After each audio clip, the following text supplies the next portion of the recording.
it says you're live now. Hooray! Don't be on your best behavior. I'm going to go over here and make sure this clicks properly. There we go, Grandma Fargo. Because Yeah, right. Shouldn't text your mom and be like, "Are you joining the class?" yeah, definitely From the that. beach. From the beach. That's yeah. right. You got Dale. You got See, Dale. if it was me, that's exactly what I do. I put Where the are camera you? on and just like put it right toward the sunset. All right, let's pray. We will begin. And I promise to erase this board after I'm finished with it. Lord God, thank you for a wonderful day of beautiful snow that we got it cleared up. We were able to have worship this morning and glorify your great name. Thank you for that for the restful afternoon. Now coming back to learn more about defending the faith and do so biblically to honor the name of Jesus. And show that really what you have said, it is the truth. It is the only thing that can hold up under any kind of scrutiny. You are the one true God. You are the God of truth. May your name be glorified in it. Teach us well and may I speak clearly. Pray in Jesus' name. Amen. All right. I even have to record it here. Backup recording is useful. There. All right. Okay. Last week on Apologetics at Aletheia Church, you may recall we were discussing AICP. We went through the first two. We started the letter C. A stands for what? Apple. Apples. Absolutely. A stands for arbitrary. Arbitrariness is to be arbitrary is to have a belief about something without having a good reason for it. It's to say, this is what I believe and that's the way it is. What's one of the best ways to respond to some kind of an arbitrary claim? At least think it, if not say it. What? So what? So what? Okay, you believe that. Big deal. Why does that obligate me? Why do I have a reason to believe what you claim? You can rage all you want. You can whine to your heart's content or discontent, as it may be.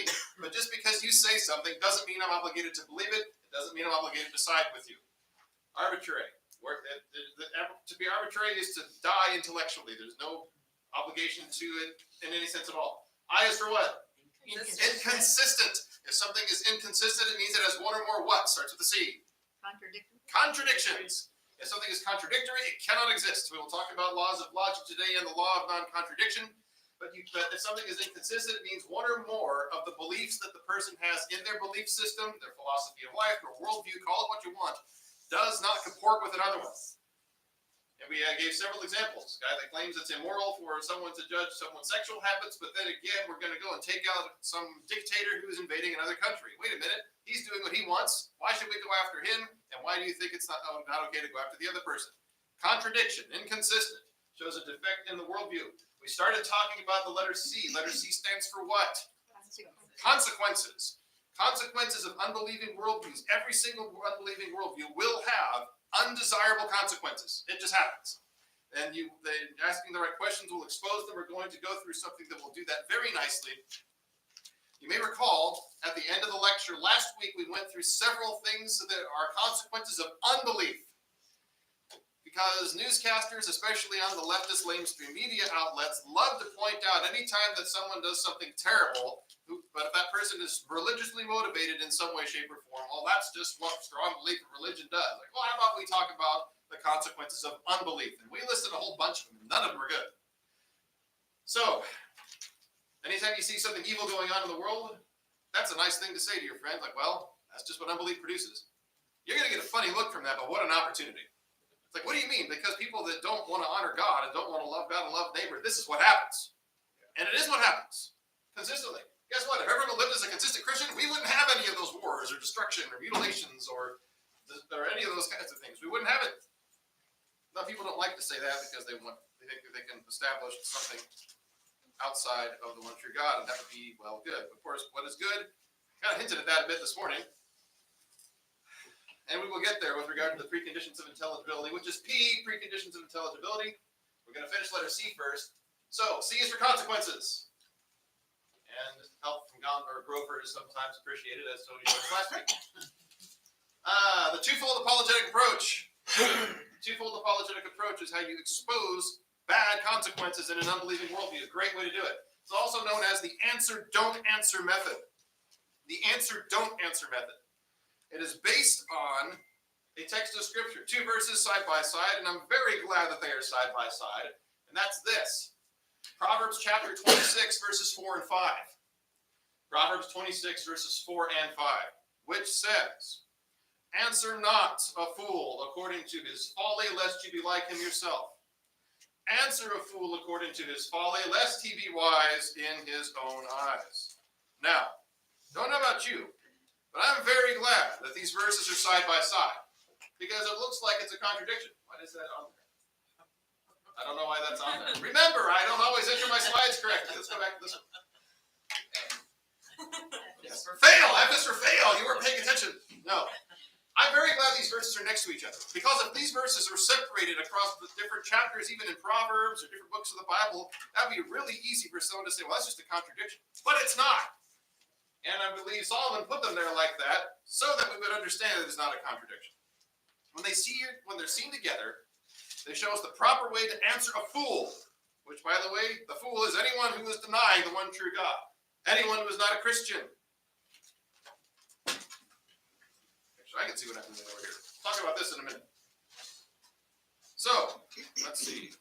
There we go. Click in my document, and I can actually scroll it. So what goes on with this? We do not want to join the fool in his foolishness, so we don't answer him, because we don't want to be like the fool. But then again, we do wish to show the fool the error of his ways, because we don't want him to be wise in his own eyes. So we don't answer him in his folly, because we'll be like him. We do answer him to show him his folly, because we don't want him to continue being foolish. That's basically what this looks like. I'm going to be drawing from both Dr. Bonson and Dr. Jason Lyle as we proceed to flesh out how this looks and how to put it into action. And also remember, when the Bible calls someone a fool, it is describing someone who is spiritually dull, unwise. It's not engaging in name calling like on a playground with grade schoolers. It's talking about someone who is morally deficient and opposed to God. Remember, what does the fool say in his heart? What was one of our foundation verses for all of this? There is no God. It's like there's an argument stacking up evidences for God in that chapter of Psalm 14. Somebody saying you want to say there's no God? That's foolish. It's just the epitome of foolishness. So, Bible's viewpoint, entirely foolish and absurd. Mention that. The wise man builds upon the rock, on God and his word, while the foolish man builds his house on sand. Such a world you cannot stand in this world. The foolish house, it will fall. It must fall. When the floods come, it'll happen. In Proverbs 1:7, as we said before, the fear of the Lord is the beginning of knowledge. The fools despise wisdom and understanding. Paul tells us in 1 Corinthians that the word of the gospel is foolishness to the unbeliever. He does not act that there's a God, much less have faith in him, and that is foolish. So the fool, at the end of all of that, is someone who does not know how to live in God's world and truly be successful. Because this is God's world. And if you're denying the God of this world, you're not going to come out very well. Calling someone a fool like this. Oh yeah, it's over there. I keep pointing it at the wall. The computer's in the back of the room. Anyway, there. Now we're past the mistake in the slide. All right. Calling someone a fool like this, not necessarily the best course of action in every situation, but you do need to know who you're dealing with.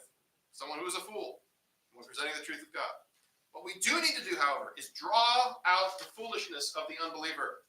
We need to ask the right questions, and then hang them with the rope that they have given you to hang them. That you give them, rather. They do it themselves. Give the fool enough rope to hang himself, so to speak. And when that happens, well, the noose tightens. Let's look at the two steps that we have in Proverbs 26, 4 and 5. Something I really like about this, just draws it straight out of Scripture. It's just so great because of that. Proverbs 24. First of all, verse 4. Answer not the fool according to his folly. That is our first step. We do not answer to start. Why not? What does the text tell us? You saw it a moment ago. We don't want to answer the fool according to his folly, because if we do, what happens? We can become like him. We don't want to be the fool. Don't join him in his foolishness. When an unbeliever throws out an objection to your faith, do not use the presuppositions of the unbeliever. Like never. Don't do it. Never use the presuppositions of the unbeliever. Who can tell me why? Because you're basically arguing on their own turf. You're arguing on his turf, a turf that he obviously doesn't even own himself. So you're not supposed to bring them up? Is that true? Well, we're going to bring them up, yes, but you don't want to use his own presuppositions, because his presuppositions are presuppositions of what? Lies. Unbelief, lies, deceptions, opposed to God. If you actually accept his starting point, which is himself, his own foolishness, his own ideas, we've already set ourselves up against God, and we don't do that. So one example is Jaron brought this up when we were talking this afternoon. They have this group chat thing going where they're all debating abortion and things like that. Yes, welcome to the fight. I saw that. Good man. And there was a guy, or there was somebody in there who said, you've heard this before, I'm sure. Oh, I'm sure. The idea of, well, this is the IVF argument. If you could save five embryos or one live baby is how they phrase it. I think is 5 embryos or one live baby. Which one could you say? Would you One say? live baby. They're all- I'll tell you why. Save them all or die trying. No, he Why saves would you one have that live choice? baby because you cannot take the medical equipment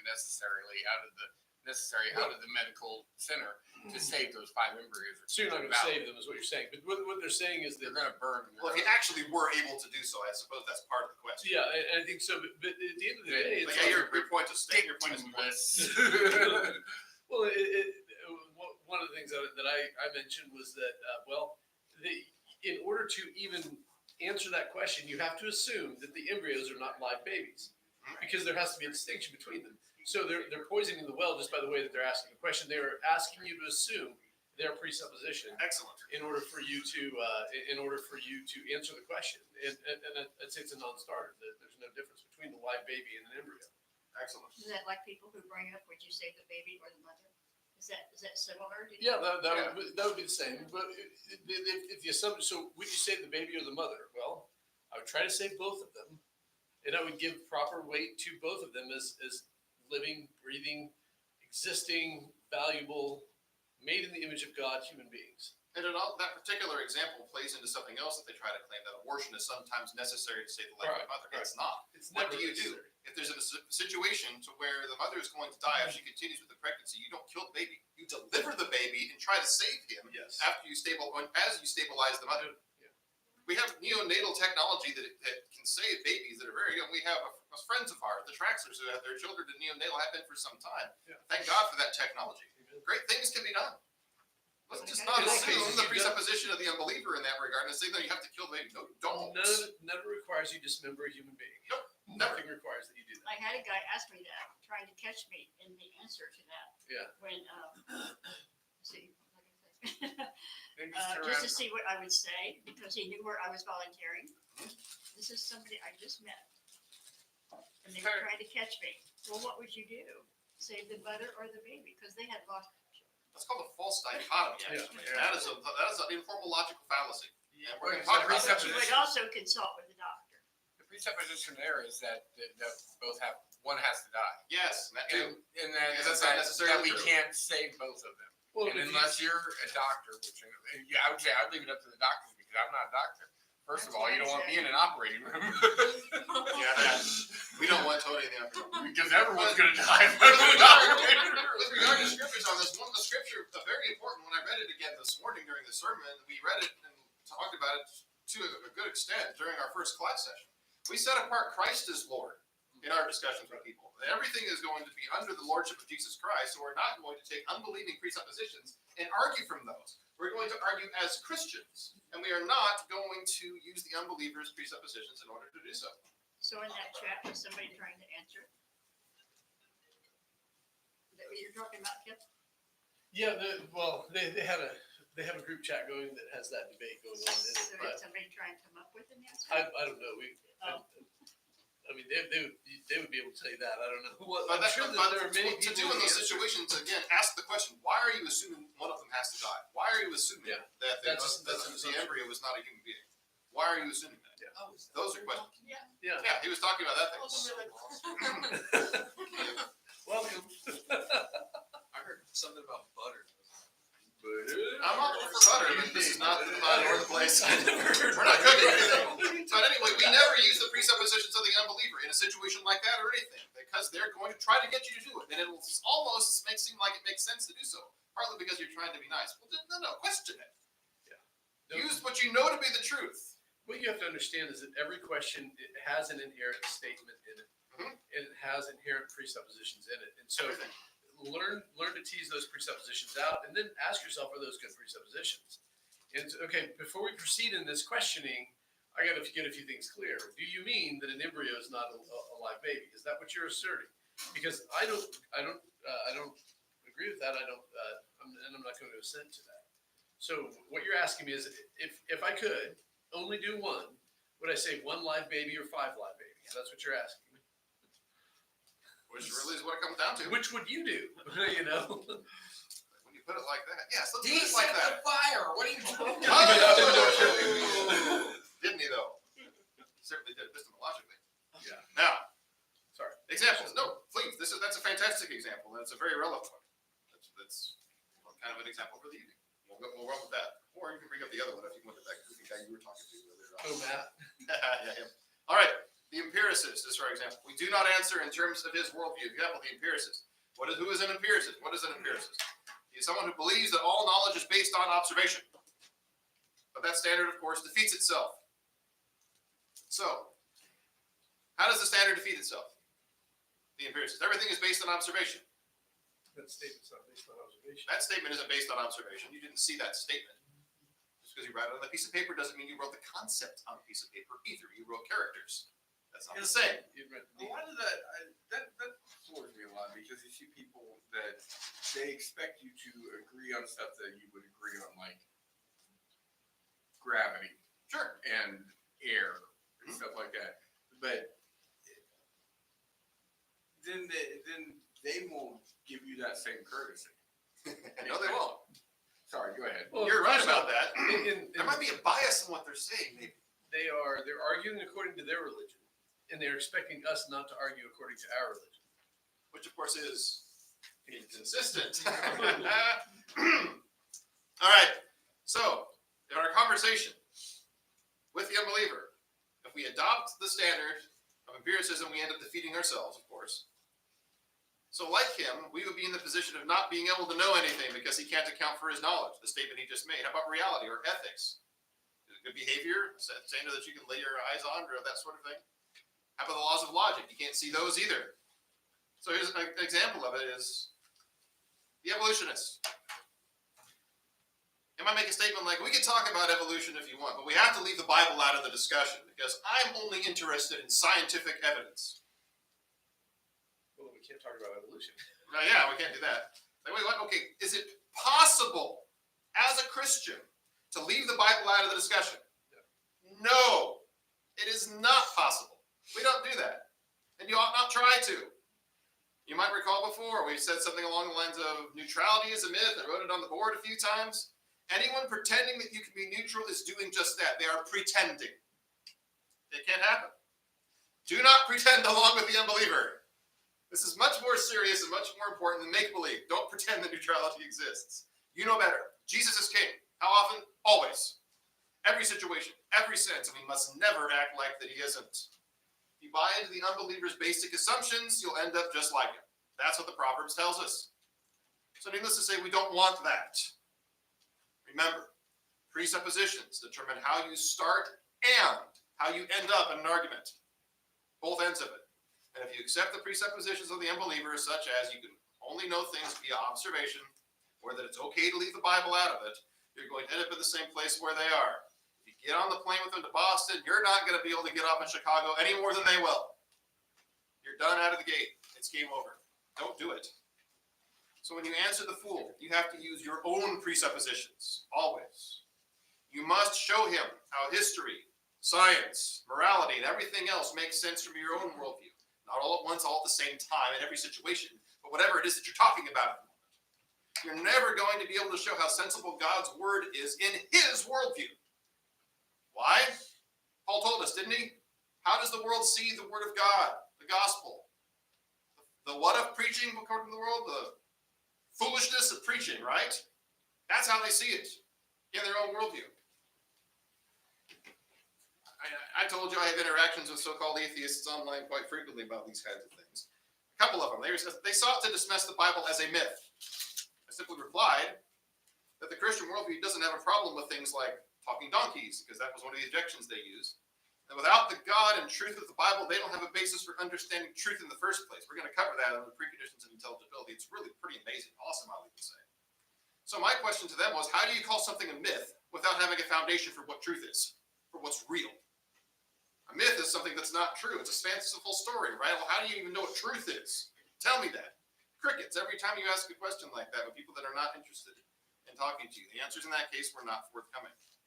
Atheism will be the first worldview, materialistic atheism especially, that we will dismantle, destroy, dismember, and otherwise leave in a pile of ruins. But that will come after we finish our AICP because we're going to use that tool to do it. God makes foolish the wisdom of the world. And we're going to see that worked out in our second set. You do not answer the fool according to his folly, because if you bind to his assumptions, you'll be like it. Don't do it. Proverbs 26:4 says no. 26:5 says answer the fool according to his folly. That is, we accept his presuppositions, his basic assumptions, for the sake of argument only, and show where they necessarily lead. We don't argue on the basis of his assumptions. We say, okay, let's take this, okay, let's assume what you're saying is true here for just a moment, for the sake of argument. Let's see what happens if we do. That's what we're doing. Show they lead to a very undesirable world. And they will every time. Why do we do this? If not, what will happen in the second half of verse 5? If we don't, then the unbeliever will be wise in his own eyes, and we don't want that. We don't want this arrogant fool running around thinking that he actually has something meaningful to say about reality, or knowledge, or ethics. We don't. He doesn't have anything in the face of the one true God, or in the face of, well, reality, which is the same thing in many ways. We don't want him to be wise in his own eyes. If we let him stay in his foolishness, he will not be confronted with the real wisdom of bowing before the one true God. Because that's what we want. We're not just in here to have academic discussions or ivory tower arguments. That's not what we're about in doing this. Our desire is to see people transform and turn to Christ. That's what we want. We're doing this because we love God and we love neighbor. And we love the unbeliever who's railing against us. We need to understand that too. So, This is called argumentum ad absurdum. You argue to the absurdity of or reductio ad absurdum. There you go. Reducing to absurdity, yes, absolutely. So that's exactly right. We answer him according to his worldview so we can show how ridiculous it is. We show him he has nothing to stand on, and where his folly would lead if it were true. As Dr. Jason Lyle says in The Ultimate Proof of Creation, we reflect back the absurd philosophy of the fool for argument's sake so that he can see how ridiculous it is. Page 109. This is in the abortion, the abortion argument. This is what happens when people are talking in sort of high and virtuous terms about the notion of,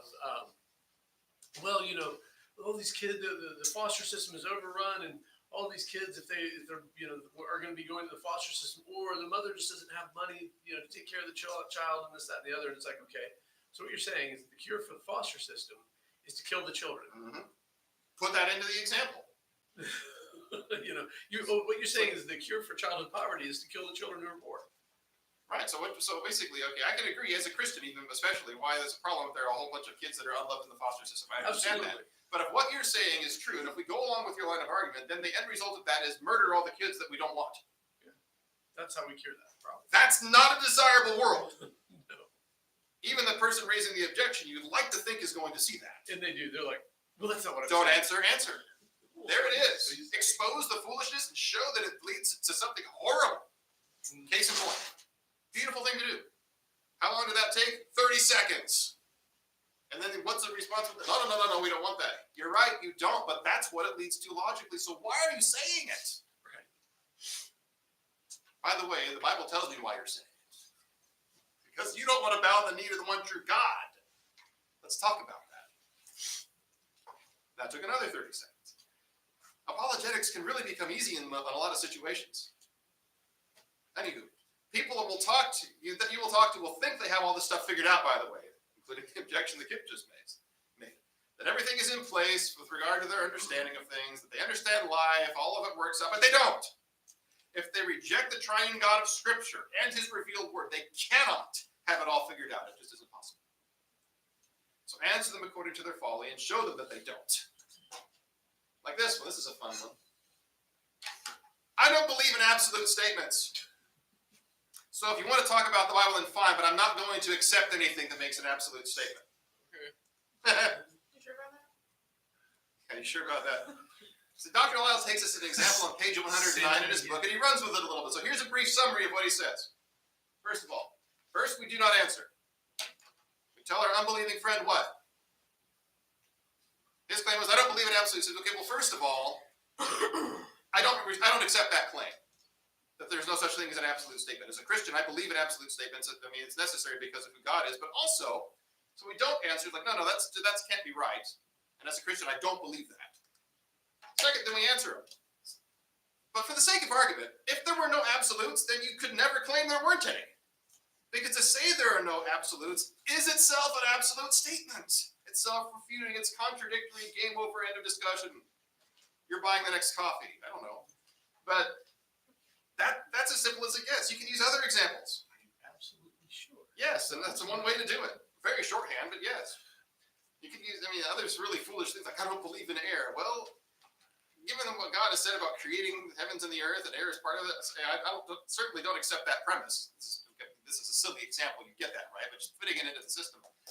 But for the sake of argument, if we were to accept your premise that we don't have air, then neither of us could be talking right now. Those kinds of things. So, in terms of being a twofold step, the first step involves a positive presentation of the Christian worldview in some way, maybe just a sentence or two, maybe a word. We address the issue at hand. He has a claim, it's like, I don't accept that claim. As a Christian, I believe this. That's the first step. You assert the Christian worldview in some way in contradiction to the unbeliever's statement. We don't answer according to his folly. We don't say, okay, that's probably a decent idea if you think about it. No, it's not. That's wrong. And as a Christian, I cannot accept that. That's the first one. The second step is a negative. But before we do the second step, I want to talk about more the first step. I'm getting ahead of myself again. Anyway, Christianity, you see, of course, does make sense out of science, logic, and value. It makes sense out of the dignity of man. It makes sense out of human freedom. So the first step here in the negative, don't answer, actually involves a positive presentation of the Christian worldview. And it doesn't always have to be in this order either. Depending on the conversation, the second part that I had on the screen that I'm going to put back on there in a moment may happen first. You might start as a, well, if that's true, then it leads to this. So you got a better idea? Well, actually, yes, I do. So we don't answer the fool according to his worldview. We answer positively from the truth, the Christian worldview, even if it's in a small way. Now, as I said, the second step is negative. Here you answer the fool according to his own foolishness. You use the non-Christian worldview for the sake of argument, making it clear that you're not accepting it, in order to reduce it to absurdity. Argumentum ad absurdum, reductio ad absurdum, reducing to absurdity. So, what then happens is the unbeliever is going to be left with a choice. A choice between life and death, spiritually speaking, as well as intellectually speaking. The alternative to the Christian worldview, where everything is chance, where there is no God, or where the unbeliever uses arbitrary assumptions about God, reduces to absurdity. Another way to speak of step 2 is to say that we do an internal critique. That's an important term, an internal critique of the unbelieving worldview. We take something internal to their system, and we show how it leads to ridiculousness, to absurdity. It's important. And there's an important step that we must take in this and to be able to do an internal critique properly. We are accustomed to thinking as Christians. Duh, right? We think as Christians, but we need to be able to put it aside somewhat. Not really, we still believe it, we're not jettisoning it. We put it aside in terms of the surface conversation and to think as the unbeliever would have to think. When we address questions like the ones we talked about in our class and more, we immediately respond as a Christian, which is fine and right to respond as a Christian. But what is not fine nor right is giving the unbeliever a pass to the process. The unbeliever will often give an answer that is consistent with Christianity, such as condemning murder or condemning rape. And you, at the very least, will likely pause for just a moment. Because what's your instinctive thinking here? Well, yeah, I agree with that. Murder is evil. Rape is terrible. So how can I attack it? It's not a bad question, but this is critically important. Write this down because you're going to need to beat it into your head because it's necessary to do an internal critique. You must learn to attack the things that you believe. What do I mean by that? Why do I suppose this is? Okay, we obviously do not attack them because they are wrong. They are not wrong. They are right, true, beautiful, and wonderful. However, we attack them because in the unbeliever system, he doesn't have a right to them. They don't belong to his system. They belong to the one true God and the Christian worldview system. That's why. So if he is using something that doesn't fit with his system, but does with ours, we say, hold on a minute. How does that work in your worldview, where we're just sacks of stardust, ugly bags of mostly water? How does that work with you? Why does morality matter? How could you have induction? How could you think logically? How could you complain about this? Why are you arguing with me in the first place? They don't have a right to it because they belong to God. I know I believe that rape is wrong, but why do you think that? That's the question. That's the question. I agree with you. It's wrong. But Mhm. why?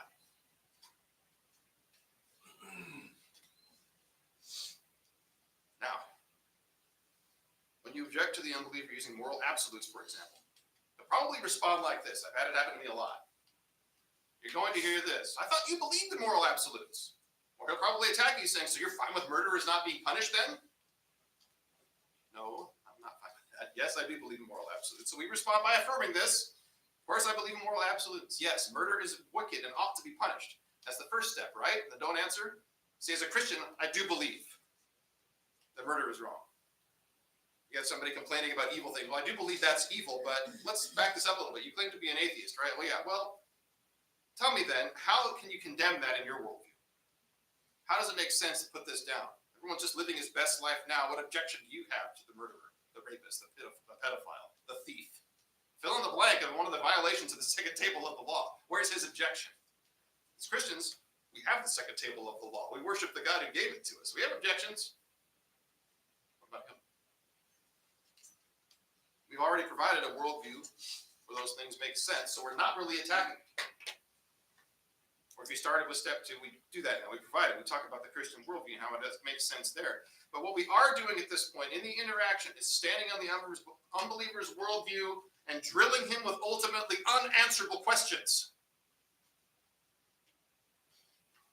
But Mr. Unbeliever, if what you say is true, how can there be any basis for moral absolutes? Where are they? How about logic or science? Where is it? The answer is it can't be. It doesn't exist. This is how you do an internal critique of any worldview. Atheism is the really easy punching bag here. It's also very prevalent. And I like punching it. But there are others. Yes, this works with Islam. Yes, this works with Mormonism, Jehovah's Witnesses, Christian Scientists, Hindus. I don't care what it is. All unbelieving worldviews, religious or irreligious, fall into this category, and they're going to get drilled with unanswerable questions because every one of them lives in the world of one true God, regardless of what they profess otherwise. They can't answer them.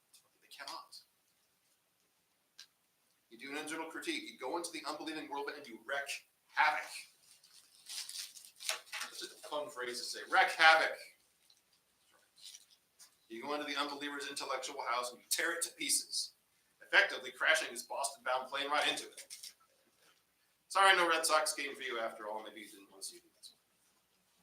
You show him how his house cannot stand, not just the fact that it does not stand, but that it cannot stand, not able, can't exist. This is God's world, not yours, not Buddha's, not Joseph Smith's, not anyone else's. So, a little practice. We talked about a couple of them. What are some other examples? What are some things that you hear? Toss me one.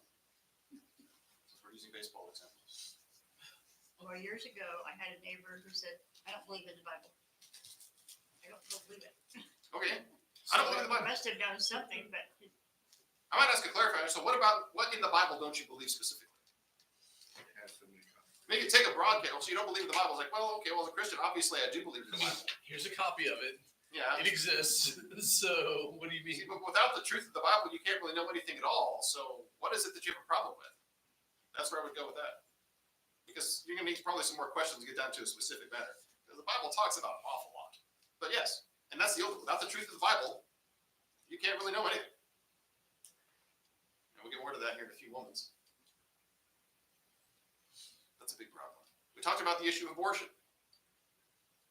And that comes up a lot in our society, especially with World War III going on epistemologically and ethically over that in adjacent states. There's a constitutional case that in Ohio right now that got put in there, so they have to allow abortion pretty much any time. And we know what goes on in Illinois. Those are our neighbors.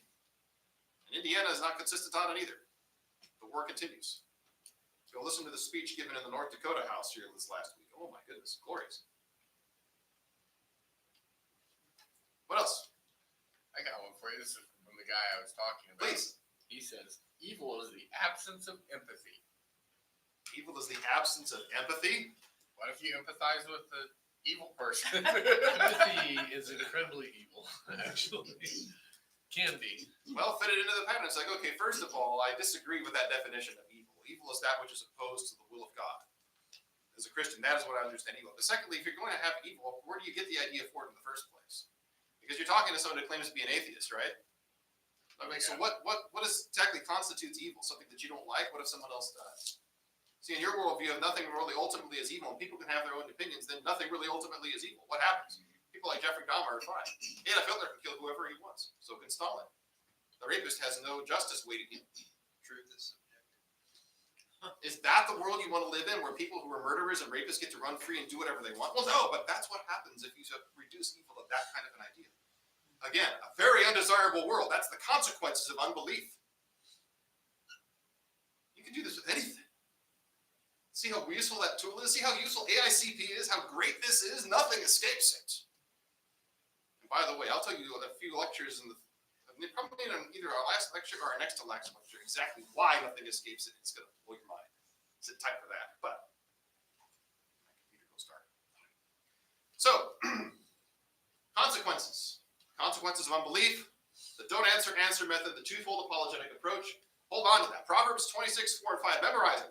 It will be a glorious tool in your tool chest, and it will never wear out because it is the word of God and the application thereof. But now, speaking of logic and science, by the way, we talked about those. How about we talk about the king of AICP? Put a little crown on it if I knew how to put that emoji in there. Let's talk about the preconditions of intelligibility. Oh, these are fun. The preconditions of intelligibility. That is the final letter in our acronym, P for preconditions. Can't just do one word, have to do. But we should still get half their shirts with this. But anyway, preconditions of intelligibility. What are we talking about when we say this? What we mean, it's just a way of summarizing what would need to be true in order for what this person believes, or ultimately anything to make sense.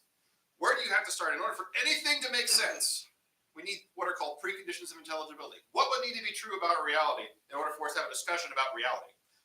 How do we know something in order to talk about what we actually do know? How ought we live our lives? What's the basis for all of that before we start talking about any kind of moral obligation? What are the preconditions of intelligibility? What is necessary for something else to make sense? So what we're going to be driving at when we consider the preconditions is that if Christianity were not true, then you wouldn't even be able to make sense out of what the person you're talking to is saying. The words and thoughts of the unbeliever are included underneath this, and they don't escape the analysis of three conditions of intelligibility. For example, to revisit an objection from last time, when someone objects to miracles by saying that we live in a law-like universe and those kinds of things don't make sense, ask the question, maybe now, maybe then.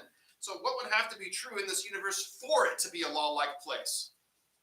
You think it's a law-like universe that operates by particular laws and that govern reality. Well, how does that happen? How do we get that? Well, it needs God too. We're going to elaborate on this as we go along. How can a world form in chaos from no structure?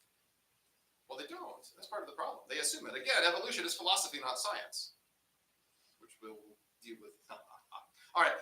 This is sophisticated, and I find it absolutely devastating to unbelief, because it is.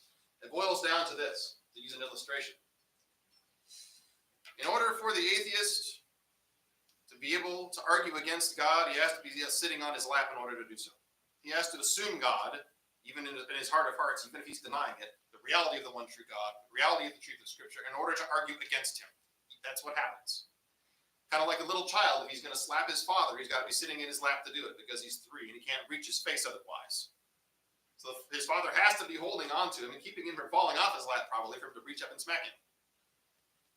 Something that Van Til saw on a train once. Like, that's a great example of unbelief. I'm going to use that. Dr. Cornelius Van Til. We'll talk about him very briefly. But he's kind of the father of modern presuppositionalism. It's kind of important. Anyway, The argument against Christianity, therefore, only can be successful if Christianity were true. You need the truth of the Bible, and one true God makes sense out of any argument. So your argument then, Mr. Unbeliever, is necessarily false. Because you need my God in order for it to make sense. Dr. Bonson gives the example against an atheist. Dr. Gordon Stein in Irvine, California, a while back. I think it's a debate that took place in the 1980s. Took place in the 1980s. And it's for free on YouTube. It's great. I would recommend listening to it. At one point, he just completely destroys him with regard to the question of the laws of logic. Because to debate, you need logic. Have to have it. But in order for the laws of logic to make sense, what do you need? Now, laws of logic are a precondition of intelligibility. What's the precondition of logic? Only if Christianity were true could you make sense of these abstract, universal, and absolute laws that are out there. Those are three things that are true about it. How can you have absolute, abstract, immaterial concepts? We're not just talking about the mechanics of the laws of logic. We're actually not doing that yet, but we will, this stuff. But what would be needed in order for them to make sense? If everything is just matter in motion, and the laws of logic are neither matter nor motion, then you can't have them be any kind of objective reality that provides a check for the way that you reason. The summary of what Dr. Bonson said in the debate is that in order to debate, you need the Christian worldview, as it is the precondition of logic. However, his opponent came to debate against the Christian worldview, so by showing up to the debate, he had already conceded defeat. That's what it amounted to. The debate lasted a couple of hours. He asked questions, discussed things, but that's what it amounted to. To debate the Christian worldview is to concede defeat because you need it in order to debate. So in order for his opponent to generate an argument, he would first have to be wrong in order to get anywhere with it. Now, Dr. Bonson worked that in a lot more detail, but that's the thrust of it. And that's what a lot of it boils down to. That's what everything boils down to. Now, this is not how apologetics has historically been conceived, at least not consistently the majority of the time. Paul practiced it in Acts chapter 17, but for most of the history of apologetics, some of which we learned about in church history, much of which was discussed by the Romanist Thomas Aquinas, it has largely not been used. And this is really a shame. It truly is a shame. Because there is no more powerful form of refutation of unbelief than demonstrating the impossibility of the contrary. There is nothing stronger than showing that the unbeliever would need to be sitting on his father's lap, that is in God's lap, in order to reach up and slap him. If you need God to argue against him, you've lost before you've opened your mouth. It is the reality that without the existence of the triune God of Scripture, you couldn't prove anything. That really is the proof of God's existence, which we'll flesh out more here in a few minutes. But God is the necessary precondition for all lines of proof. Without him, there's no proof, and because there's no logic, no knowledge, there is no truth. But we do have those things. Ergo God, the truth of the Bible. Proof itself, the concept of proving something, requires a certain view of the universe. And the concept of proof requires the concept of truth. Without our God, even truth cannot exist or be demonstrated without begging the question. Begging the question, by the way, which you're going to develop later on, just a few minutes probably, is an error in reasoning where you put your conclusion into one of your premises. It's also known as circular reasoning. We can't just say we know the Bible is true because the Bible is true. That would be a circular statement. We have to get there a different way. So we argue from the impossibility of the contrary or transcendentally. That is, you need it to be true in order to start thinking about anything. It is going to make sense eventually, I promise. But we're going to talk about truth first, because truth is kind of a big deal. How do we know something to be true in the first place? If you don't know how to define truth, then you can't say anything. Well, that's true. Okay, well, let's define it. See what I mean? You can't get anywhere with it. Truth is a foundational precondition of intelligibility. Truth.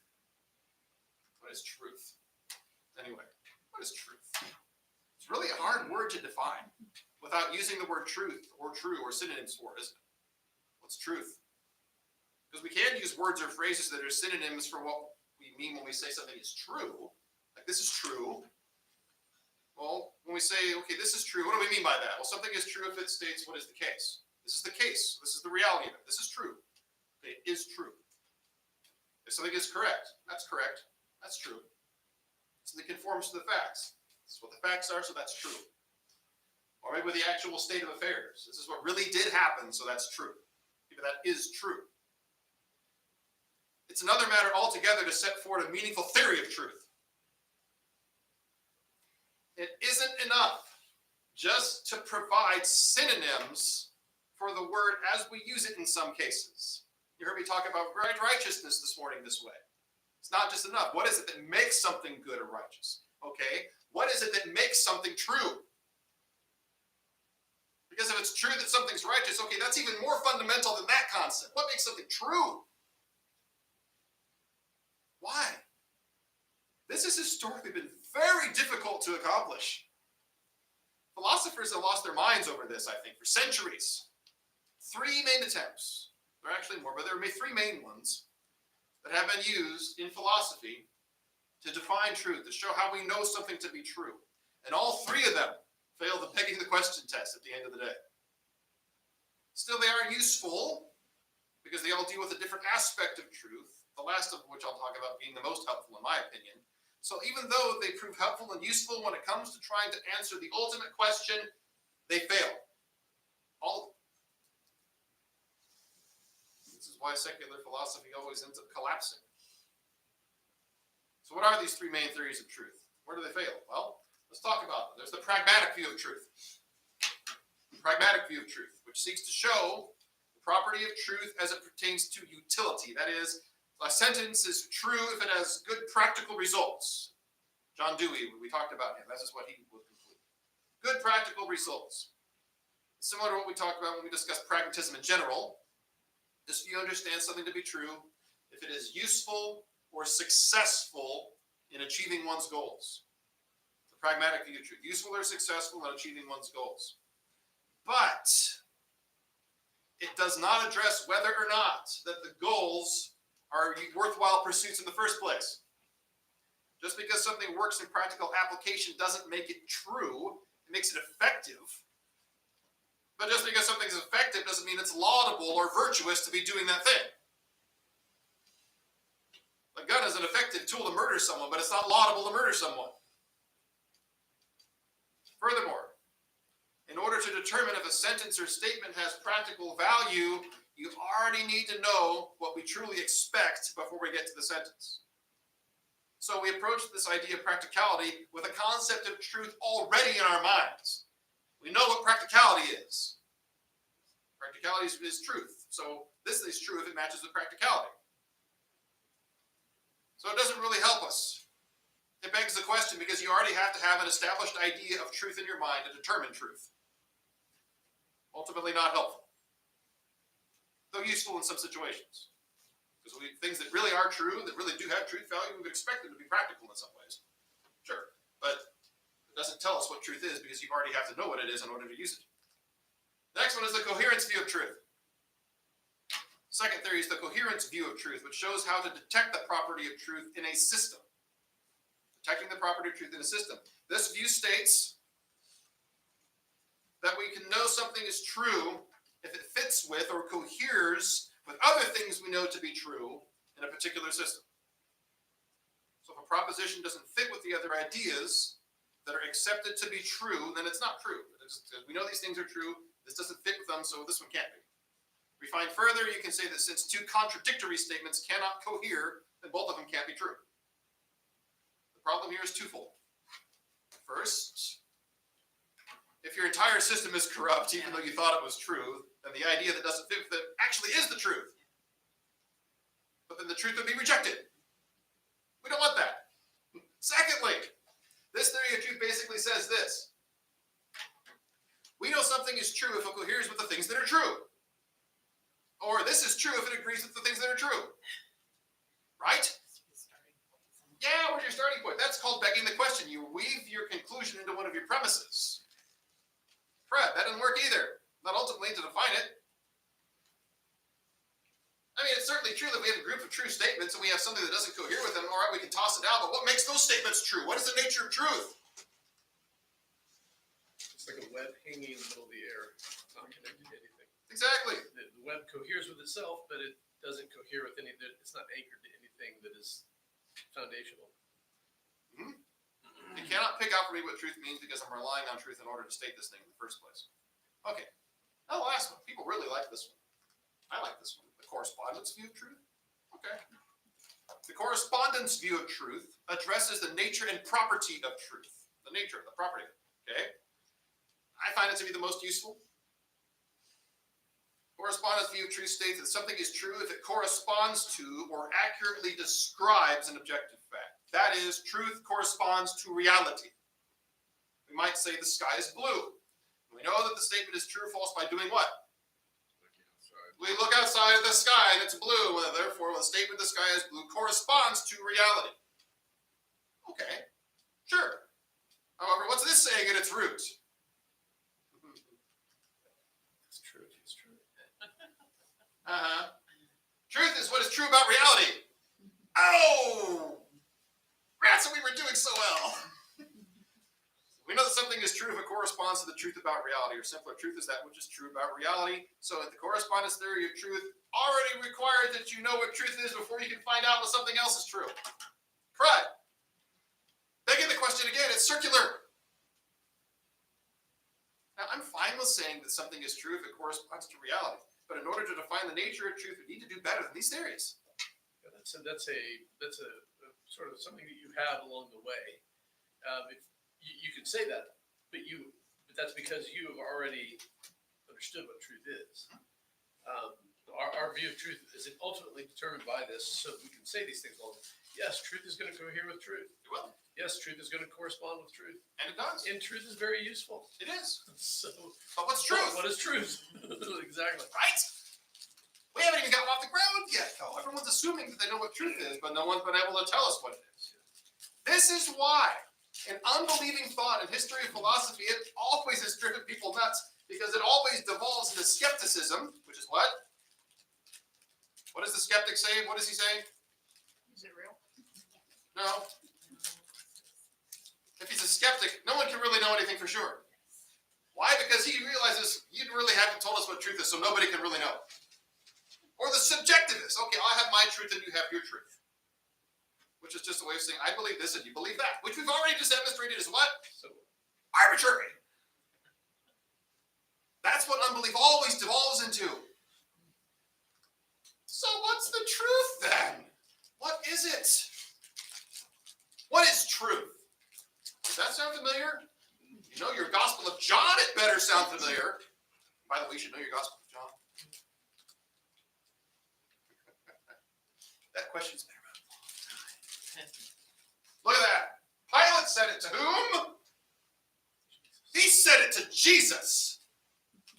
Oh, who was Pilate talking to? He was talking to truth incarnate. That's kind of funny, isn't it? The irony of that question. you get the pronoun wrong. It's not Yes. applied to. Who is true? Jesus is the way, the truth, and the life. No one comes to the Father except through him. Now, Jesus is the truth, which means he is the author and source of truth. Truth cannot be meaningfully considered outside of God himself.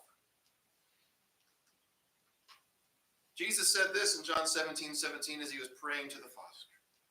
Sanctify them in the truth. Your word is truth. Jesus, I'm the truth. He prays the Father. Your word is truth. The scriptures are truth. That is, they're completely true. Well, why? Why are the scriptures true? Because they proceed from the mind of God himself, and therefore are without error. So how do we define truth? If we put these texts together, along with a few that we didn't cite, and the reality of why the scriptures are true, we come to this. Truth is that which conforms to the mind of God. The mind of God on a matter, be it conceptual or physical. That is the truth. What God thinks about something. That is the truth.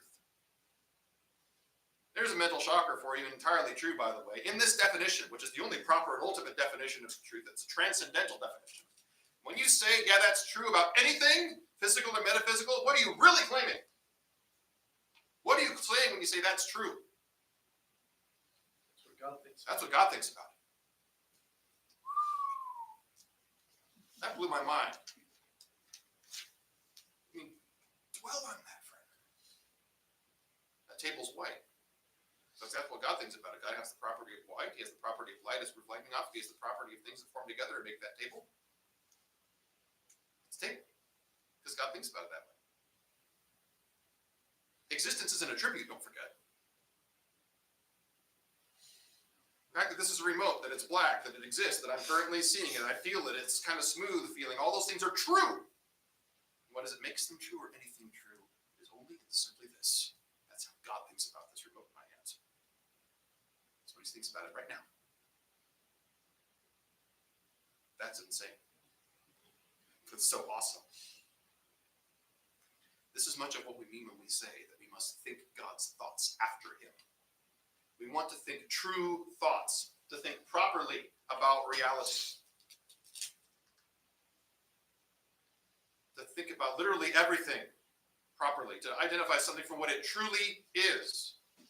And also, maybe this will be convicting, maybe it won't be, possibly a little bit. That's why it's so important for us to be people of the truth. We are people of the truth. That's why the 9th commandment is so critical. Not to lie about things. Why? Because God is truth. And if we're lying about something, we are lying about God, because God says the opposite of what we're currently saying. How dare we? Yeah, we're misrepresenting what he thinks about it. Yes. Got that? This is black because God says it is. That's what he thinks about it. That's the quality of blackness in this particular remote. That's true.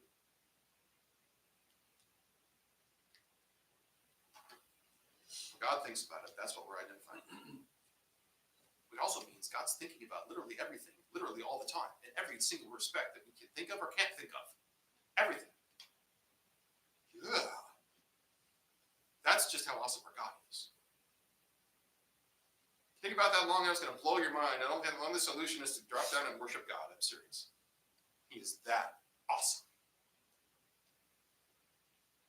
We want to think about things as God thinks about them. In terms of God, I think I said that at one point, maybe in the introduction. Something is the way it is because that's the way God has conceived it and is conceiving it. It's the way he is holding it together. We used this text before, Colossians 1:16 and 17. For by him all things were created, heaven and on earth, visible and invisible. Visible, invisible, like, laws of logic. All things were created through him and for him, and he is before all things, and in him all things hold together. All things hold together in him. Because he's thinking about it in a certain way, and then he's actualizing it and thinking about it because he's thinking about its existence. If God were to stop that, it would cease to exist. Truth itself. An extremely important, powerful precondition of intelligibility. The unbeliever also, anytime he recognizes something to be true, he necessarily borrows from God and his world to do it. He admits the Christian worldview in a small aspect every time he says that's true or that's not true, because the concept of truth does not belong to the unbelieving mind, but to the one true God and only him. And it's the only way to avoid begging the question about what truth is. None of those other theories, as useful as they can be, if you actually have a concept of truth, do it. You can't even say something is true without God.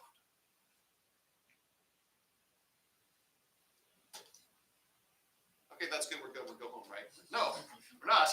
But just absorb the magnitude of that. You want to argue against my God? That's true. There he is. What are you talking about? Truth. How do you get truth without God? Well, it corresponds to reality. How do you know that that's what reality is, or how something corresponds to it? What's your concept of truth that causes you to think that it corresponds to reality? How do you get truth? Let's talk about that. We all agree that truth corresponds to reality. Something is true, but how do you know what truth is in the first place to measure reality? What I find is when you take people to that level, they rarely, they won't comprehend what you're saying. Most people aren't used to thinking on that level. No, I know, and they'll say things like, "Well, truth is just true. It just is." Yeah. And That's not begging the question. I don't know what is. Truth is just true. That's what we call a tautology, which is Yes. begging the question. Yeah. So Introduce you to the most common logical fallacy. yeah. Well, and in some degrees, to some degree, every epistemology at the bottom is circular from our perspective, but it's not circular. It has a grounding. which is what you're getting at here, and what you're showing. It is grounded in a transcendental reality, which we'll talk about Yes. more definition. Absolutely. Back to the debate discussion, because the issue of truth came up, and then we need to talk about truth, and there it is, truth. Glorious. There was written correspondence after the Bonsenstein debate. It went back and forth, and the debate just had its 40-year anniversary, by the way. So if you haven't listened to it, please do. It would be fantastic. Now, Dr. Bonsen told Dr. Stein that he wouldn't even be able to balance his checkbook if God didn't exist. Mathematics is a precondition of intelligibility. Logic, truth, valuing truth, which we just talked about, right? What are other things that need to be true for him to balance his checkbook? Well, there have to be laws that hold the banks accountable. There has to be meaningful language. You have to be able to communicate with your teller or read the information on a website. You have to have reliability of your memory of your own transactions if you're going to balance it properly. Well, did I actually spend $30 on pizza the other day? I don't know. And more. There's a ton more. Stein wrote back. Dr. Stein wrote him back. What do you suppose he said? You wouldn't be able to balance your checkbook if one true God didn't exist. What do you think he said? You hear this a lot, by the way, when you're arguing with people on this level. I'll have you know I do balance my checkbook. I know. Dr. Gordon Stein. And you presuppose, my God, when you do that. Doesn't mean that what I said is wrong. Yes! That's not even addressing the question, is it? He completely missed the point. Totally wrong. That's not the argument. It's like, of course you balance your checkbook, Dr. Stein, but that's not the argument. The point is you can't make sense of it without the triune God of Scripture. The argument is not that unbelievers are blithering idiots. Some of them are, but it's not generally the case. They can do math. Sometimes they think logically. They invent things. They do heart surgery. They do all sorts of stuff like that. But they can't make sense out of any of it. They're just coasting on the Christian understanding of the world. They are. Cornelius Van Til said it this way. The unbeliever can count, but he cannot account for his counting. He can count, 1, 2, 3, 4, 5, etc. But you can't explain why numbers work. You can't explain why you need them in order to do your mathematics, why mathematics exists, how you balance your checkbook. And anyone who's familiar with the history of philosophy knows the truth of that statement. Because, and especially around the time that Cornelius Van Til is alive, you have people like Wittgenstein, who's wondering if words have any correspondence whatsoever to reality and things like that. And so, yeah, that's absolutely the case. They're sitting there arguing about that. You think the angels on the pen on the head of a pen is one of the most People like ignoble arguments of all history? No. You just around the turn of the 20th century, you've got just people, all kinds of. But it's logically consistent with an unbelieving world. If you've jettisoned God from your understanding of the world, then you're going to end up in that place where you're just affirming absurdity. And yeah, absolutely. The rescuing devices get more and more absurd. Just, okay, what about this question? Here's a little more rope. How about this question? Here's a little bit more. They do this, but they can't make sense of it. They say that mass murder is wrong, but they can't justify why other than mere opinion, which we learned already is arbitrary. So what? The unbeliever, especially the atheist, is guilty of the greatest of all illusions. He'll accuse you of that, but the reality is the opposite. He is living in a world like claiming that God doesn't exist, but this is God's world. It's like claiming your parents never existed. How'd you get here? Well, we don't want to talk about that. But you know. My parents were my parents, but you still have parents. Yes. So what are some of the other preconditions of intelligibility? The uniformity of nature, or shorthand, the law of induction. This is Dr. Lyell's favorite precondition of intelligibility. Being an astrophysicist, we might understand why that is here in a minute. Boy, that guy is crazy smart. Anyway, uniformity of nature is built on the principle of induction. This is related to the issue of causality, what causes something else, and it is a significant problem for unbelieving worldviews. Huge problem. How important is it? All science and scientific endeavor rests on inductive inference. All of it. All. No exceptions. If you don't have induction, you don't have scientific exploration. It can't happen. Inductive inference, what it does, is it takes something that we've experienced in the past and projects it into the future. Specifically, induction makes general conclusions based on specific experiences. It's like I've had all these experiences, and because I've had these experiences or done these experiments, I'm projecting this is what I'm experiencing. This is how things normally are. This is how reality actually is, because I've had enough experiences. I'm going to try to justify that and claim there's a law based on it. And because of that, if you've done a certain number of experiments, for example, I've done this 50 times. If I do it the 51st time, I expect the same result. So it projects into the future what you haven't done yet based on your experience. Make sense?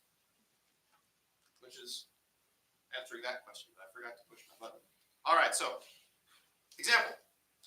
You stub your toe at night because you stumble around in the dark. Ouch, it hurts. Well, I will, by the principle of induction, assume that the same thing is going to happen tomorrow night if I stub my toe again. It will hurt. I don't have to do it because it's going to hurt because I did it already. Induction. I'm projecting into the future based on my experience what reality is like. That's induction. It's a causal relationship, and we remember the past experience of pain being connected with the corner of the wall that we didn't happen to notice because we woke up in the middle of the night because the cat knocked something over in the living room or something like that. Therefore, we're going to make an effort not to do it again. The wall is here, or the chair is over there. I'm going to step this way, or maybe I'll move the chair out of the way in my path so that I don't trip over it next time.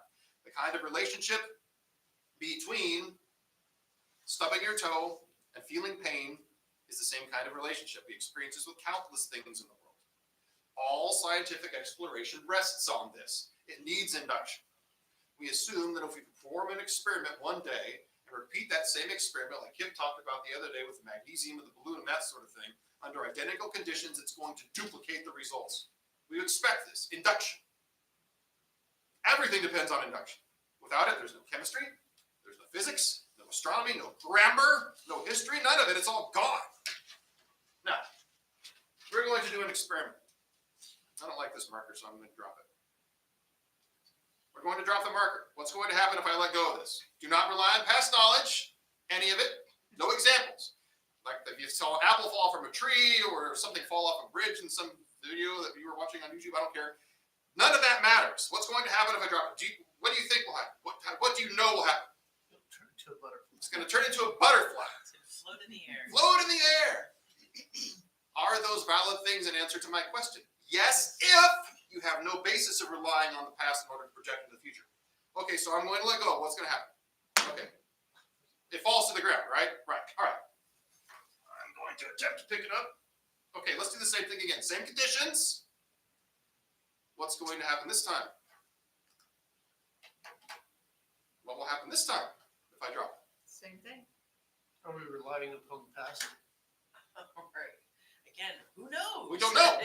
If we don't have induction, we don't know what will happen. It could turn into a butterfly and up and fly away. It might turn into an alligator and bite my leg. I don't know. That's why children are fascinated by things when they're little. Right. Because they have Throwing the stuff off there. Well, something I remember someone with Rose when she was little, so little, like she was like maybe 13 months, sitting on the floor, box of tissues in front of her. Oh boy! I watched her do it until she pulled 10 of it out there. It's like, no, maybe we're going to stop this. But it happened again. Why did it happen again?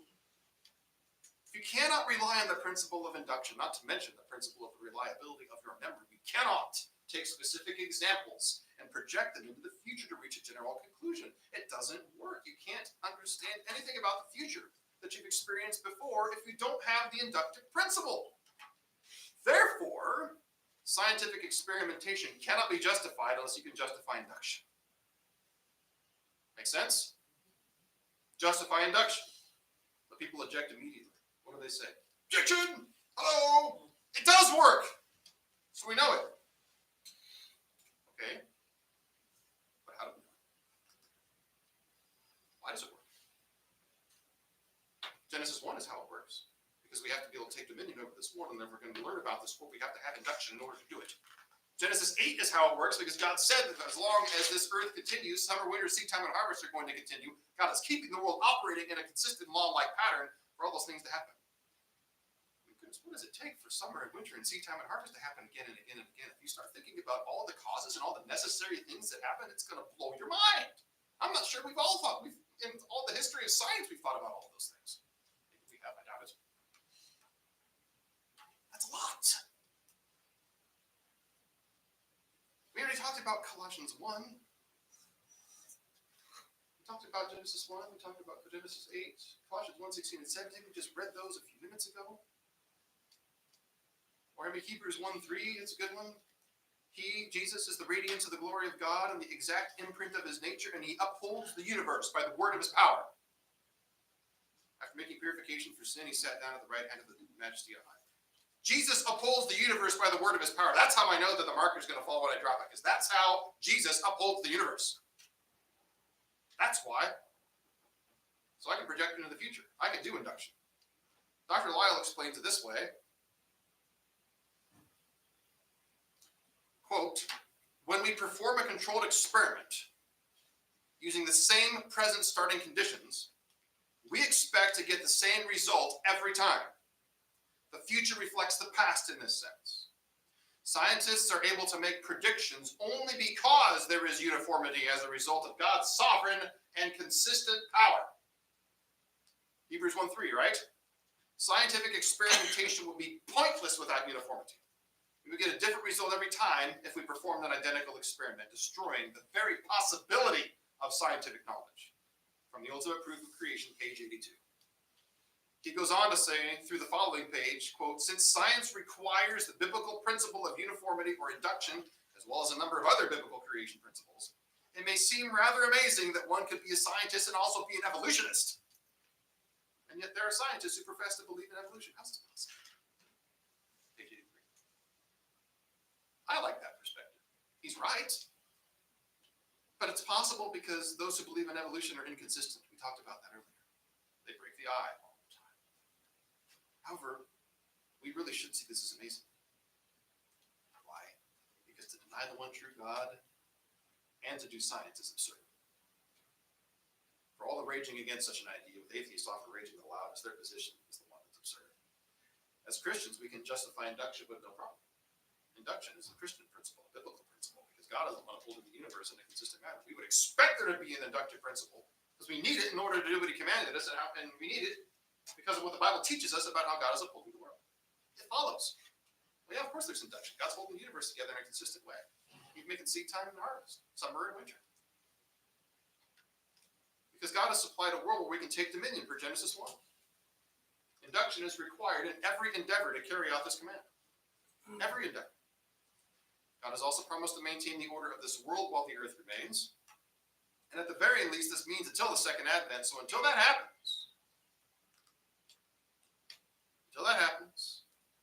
the world is going to operate according to the physical laws with which God has made it.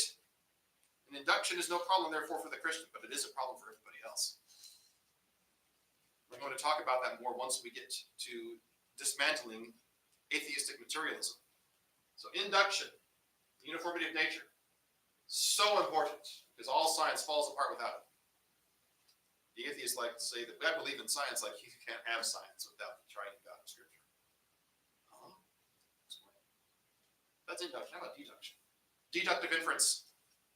What is deductive inference? Well, deduction relies on the laws of logic, which are exceptionally important.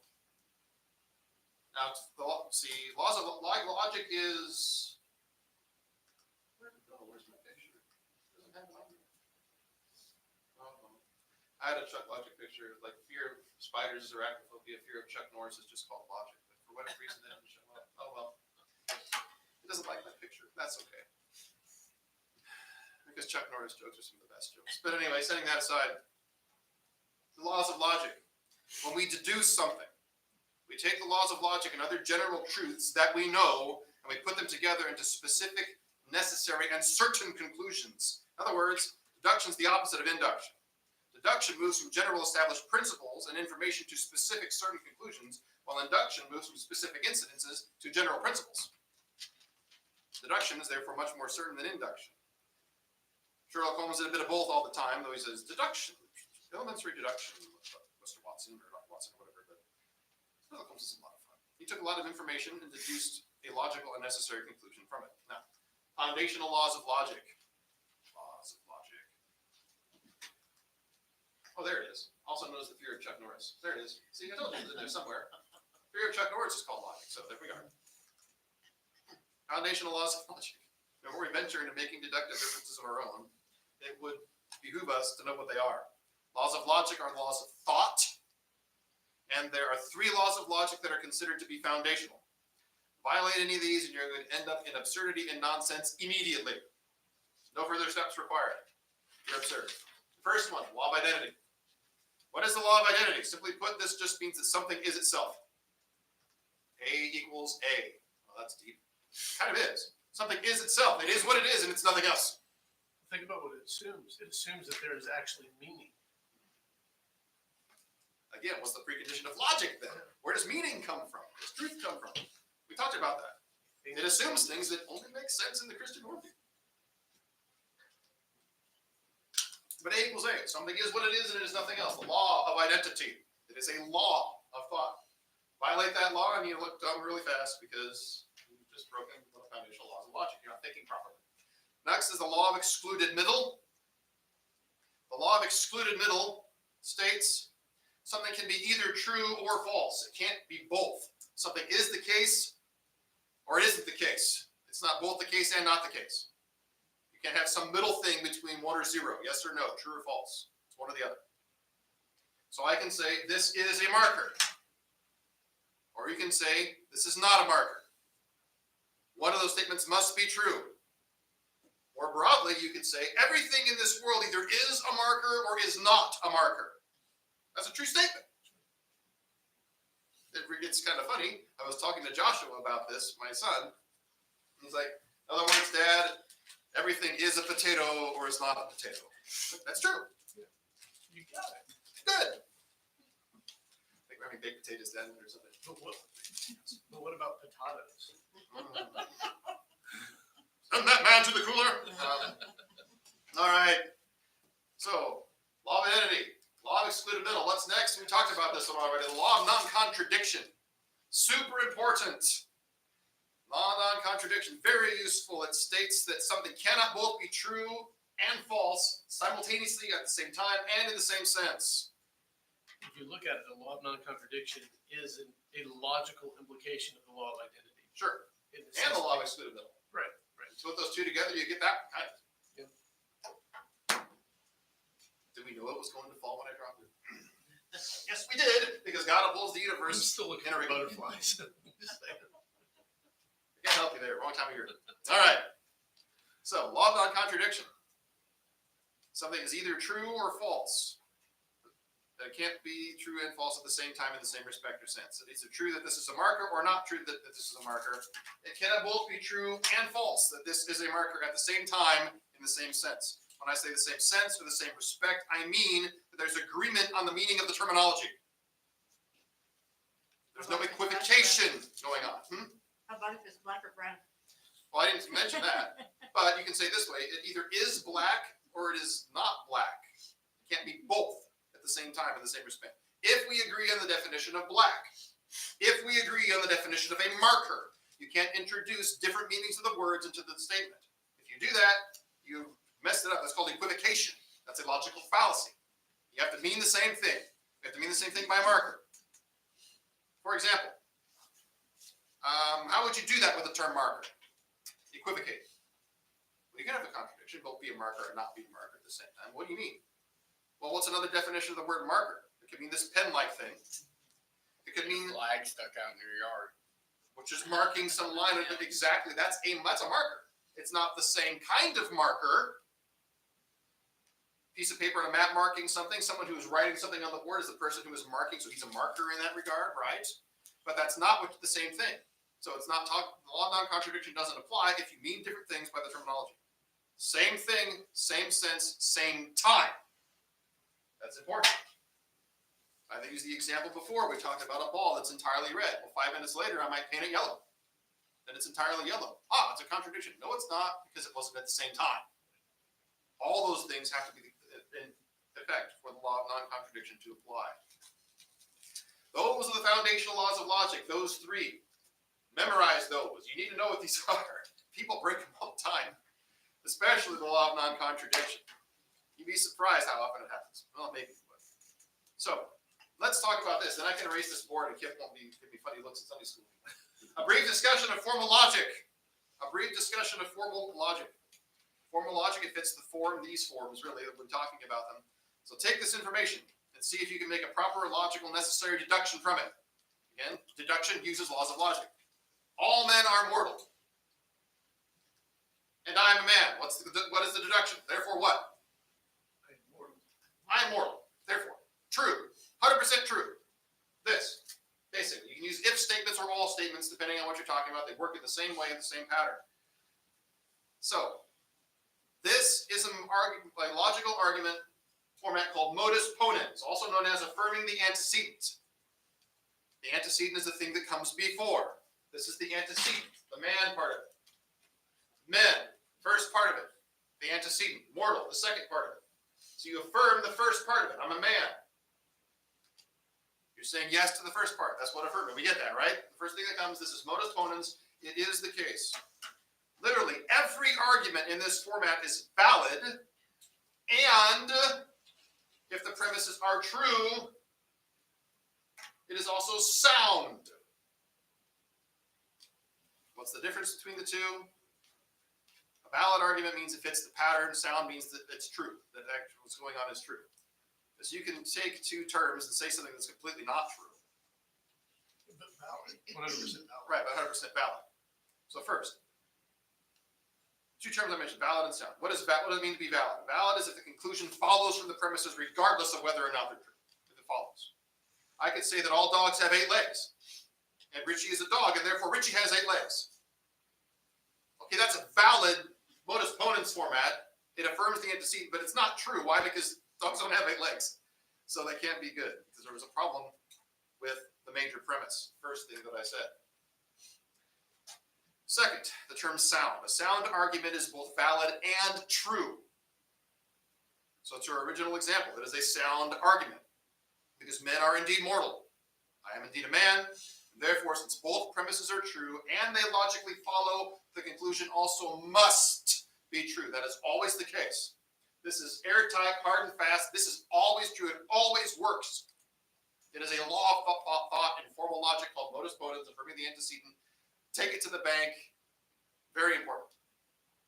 When you find out how to arrange things so people are saying in this kind of a format, it's really easy to determine if they're being logical and how they follow. Now, affirm the first thing you said. In all men are mortal, the first thing you said is men. It tells you about men. Antecedent, first thing. You affirm the statement, I am a man, reaching the necessary conclusion that I am mortal. Modus ponens, affirming the antecedent, very helpful, always works. All right. Now, the inverse of this is also a valid way of presenting an argument.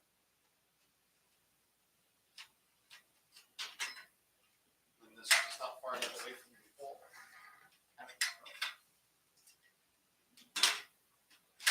This is why slides are better than boards. I have it in two forms. I don't know if they can see it on the camera or not, but it's there. The inverse is also a valid way to present an argument. It's called modus tollens, also known as denying the consequent. We had affirming the antecedent. You affirm the first part, denying the consequent is denying the second part. There we are. We can see this in our original example. If we say that all men are mortal, but then we say angels are not mortal, we deny the consequent. Well, the conclusion that follows, it must follow that what? Angels are not men. Because all men are mortal, angels are not mortal, therefore they're not men. Modus tollens, deny the consequent. Formal logic. This always works. But just because those always work, there are also two fallacies that correspond to these. That is, if you deny the antecedent, or you affirm the consequent, you get a serious problem. You've committed a formal fallacy because it breaks the form of this logical arrangement. You violated the rules. Let's go back to our first example again. All men are mortal. Fido was not a man. He's a dog. Therefore, Fido's not mortal. Wait a minute. That doesn't work. What have you done in this case? All dogs are immoral. Don't listen to him. Fido is not a man because this is the antecedent, the first thing that comes. What you do, you deny the antecedent, you've committed a formal fallacy. Obviously, that's not true. It doesn't work. Fido dog's moral. You say Fido's a cat. If you want to do this for a cat. But cats are definitely moral. I think so. Mine's having that. Anyway, we're having problems with the cat. But the other one is affirming the consequent. You deny the antecedent, that's a fallacy. Don't do that. Affirm the consequent. You get the same kind of a problem. All men are mortal. Fido is mortal. Therefore, Fido's a man. No, Fido's a dog. He's an ugly man. He's a very ugly man. Short too. Yes, very short, 4 legs, strange things. But you see what happens if you affirm the consequent or you deny the antecedent, you break the rules, you get really funny things that you put up on slides. But if you affirm the antecedent or deny the consequent, you get something that works. If you have true premises, you always get a true conclusion. That's how logic works in a formal sense. Those rules always apply. It's very important. All right, back to modus tollens for a minute. I'll flip the board again. My notes tell me to flip the board, so I'm going to do it. Modus tollens. It's just kind of fun to say. Now, that is, all men are mortal. I'm a man, therefore I am mortal. Logic allows us to make connections and understand relationships between classes and categories. Very important. We have classes or categories that are mentioned in this in every single situation. What do we have? We have the class of men, we have the class of mortals, and a single member class, me. All men are mortals, I am a man, therefore I am mortal.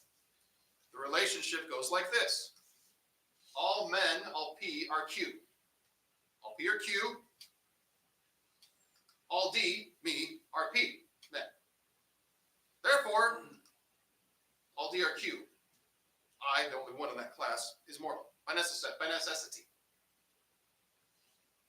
That is how it works. It's called categorical inference. And it's a law of logic. You can make inferences based on categories. Now, if we only had a one-time experience of something that wasn't related to something else, and if we didn't have this rule of categorical inference, we would not be able to advance understanding or gain knowledge. But because the laws of logic are valid, we can know the truth about things about which we have no experience at all. I know that all men are mortal. If I know rather that all men are mortal, then I'm a man, or that anyone else is a man. I don't have to die for you to know that I'm mortal. Neither does anyone else. It's true because of the reality of categorical inference. We deduce the truth, and we don't have to experience it personally in order to know that it's true. It follows from the premises. Since we know that all men are mortal, and we do know that all men are mortal because God has told us so in his word, we make the conclusion from the categories in the modus ponens format, and we know that it's true. That's what is meant to do deductive inference. We have classes and categories, concepts, laws of relationships between all of these things. And you cannot do deduction without it. You cannot do any academic work of any kind without the laws of logic, because you need them in order to think. But people don't always think clearly. Sometimes they commit formal fallacies by denying the antecedent and affirming the consequent. Sometimes they do it in an informal way. Informal fallacies.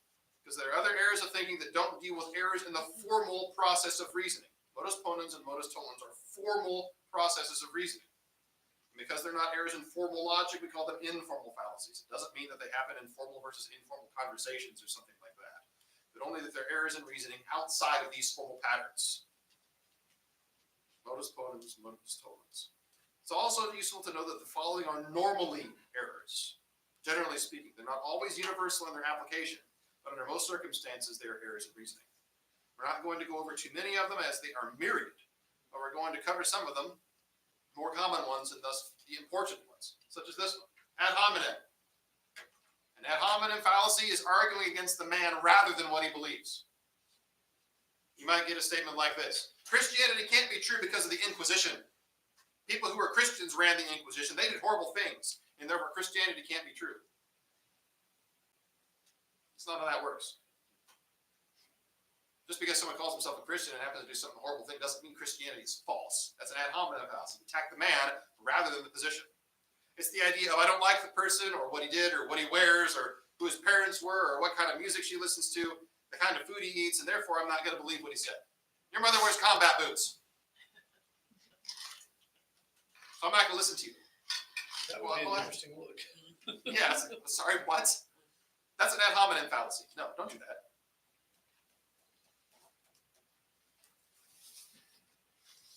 Reification. Reification attributes personal characteristics to a concept. One of the most prolific examples of this is when is used with the term science and being used in a host of errant ways, often employed to try to silence opposing views. You will hear science has demonstrated that evolution is true, or science has shown that climate change is a reality being significantly caused by human action. You'll hear things like that. No, science hasn't said either of those things. Rather, scientists have said those things. And there are hundreds, even thousands of people who hold opposing viewpoints. That's called reification. Science hasn't said it, scientists have said it, and they have different scientific opinions about it. So it's a logical fallacy. Hasty generalization. We talked about this one. It comes to a conclusion too quickly, doing so with not enough information, using too few examples. Recent example. Say you go to Pensacola, Florida, in January 2025. For a couple of days during a cold front. You get 8 inches of snow in Pensacola, Florida, because they did. And from that experience, you conclude that the weather in Florida is generally chilly and they get a lot of snow in the winter. That's a hasty generalization. You use one experience to project it into the future or what things actually were like. It's like, no, you need more information for that. Hasty generalization fallacy. Related to this, or similar, I suppose, a sweeping generalization. A sweeping generalization applies a general inference or a conclusion where it doesn't properly apply. You could say, for example, that jogging is good for the heart, and since Tim has a heart condition, he should go jog regularly to improve it. No, he might have a heart condition that might cause him to die if he goes jogging. A sweeping generalization, is jogging generally good for the heart? Improves cardiovascular? Sure, but not always. You can't make a universal statement like that. Sweeping generalization fallacy. Bifurcation, also called a false dilemma or false dichotomy.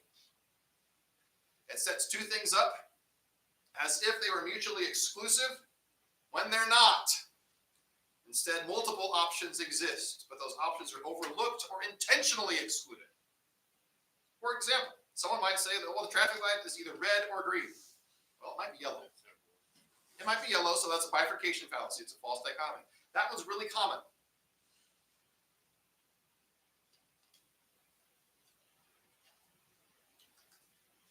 Begging the question. You've heard me say this a lot. Very common. Very important. Use it a lot. Now we're going to give us a definition. Begging the question, by the way, is not the common situation where someone, after hearing an explanation of something that requires more information, says, well, that begs the question. That's not what this means. Please never use it that way. But the person in that situation means, well, having you saying that, it leads to this question. That's what they mean. It leads me to ask this question. It doesn't beg the question. Anyway, begging the question. When does that happen? Begging the question is when you incorporate the conclusion of an argument into one of its premises, or the truth of the premise depends on the conclusion. It's also called what? Circular reasoning. You hear statements like this. How do I know that evolution is true? Because it's a fact. Evolution is true because evolution is true. That's what that says. Circular reasoning begs the question. Someone arguing this way is simply asserting what he needs to prove. It demonstrates nothing, it's fallacious. How about this one? Miracles can't happen. The Bible, therefore, is not true because it contains miracles. That also begs the question. The question is whether or not miracles can happen in the first place. According to Dr. Jason Lyle, every old earth argument demonstrates this fallacy. Those who make those kind of arguments are always assuming that they're trying to prove. And he's encountered quite a few. Now, there's an A word, by the way, that describes begging the question as well. Which what that A word is? Assume. Arbitrary. Because if you're saying that this is the case, but you haven't demonstrated it in any way, shape, or form, you have no reason for it. You're being arbitrary. Begging the question is a form of being arbitrary. It is a logical fallacy. It is always fallacious, unless this is true. It's always fallacious outside of a transcendental impossibility of the contrary situation, like with an ultimate standard. If you have an ultimate standard, the standard has to be measured by itself. Otherwise, it's not the ultimate standard. We're going to prove that logic is true transcendentally. We prove that logic is true transcendentally, for example. Because in order to argue against logic, you would have to use logic. If you have to use it to try to argue against it, it proves that it's necessary. It's transcendentally necessary. The precondition of argumentation is logic. We're arguing, therefore logic. You can't escape that. That's circular. Not really. Not like in begging the question, it's not. So if it's impossible for something to be true, or for something not to be true, rather, because denying it affirms it because you're using it, then begging the question does not apply. That's the only time it doesn't.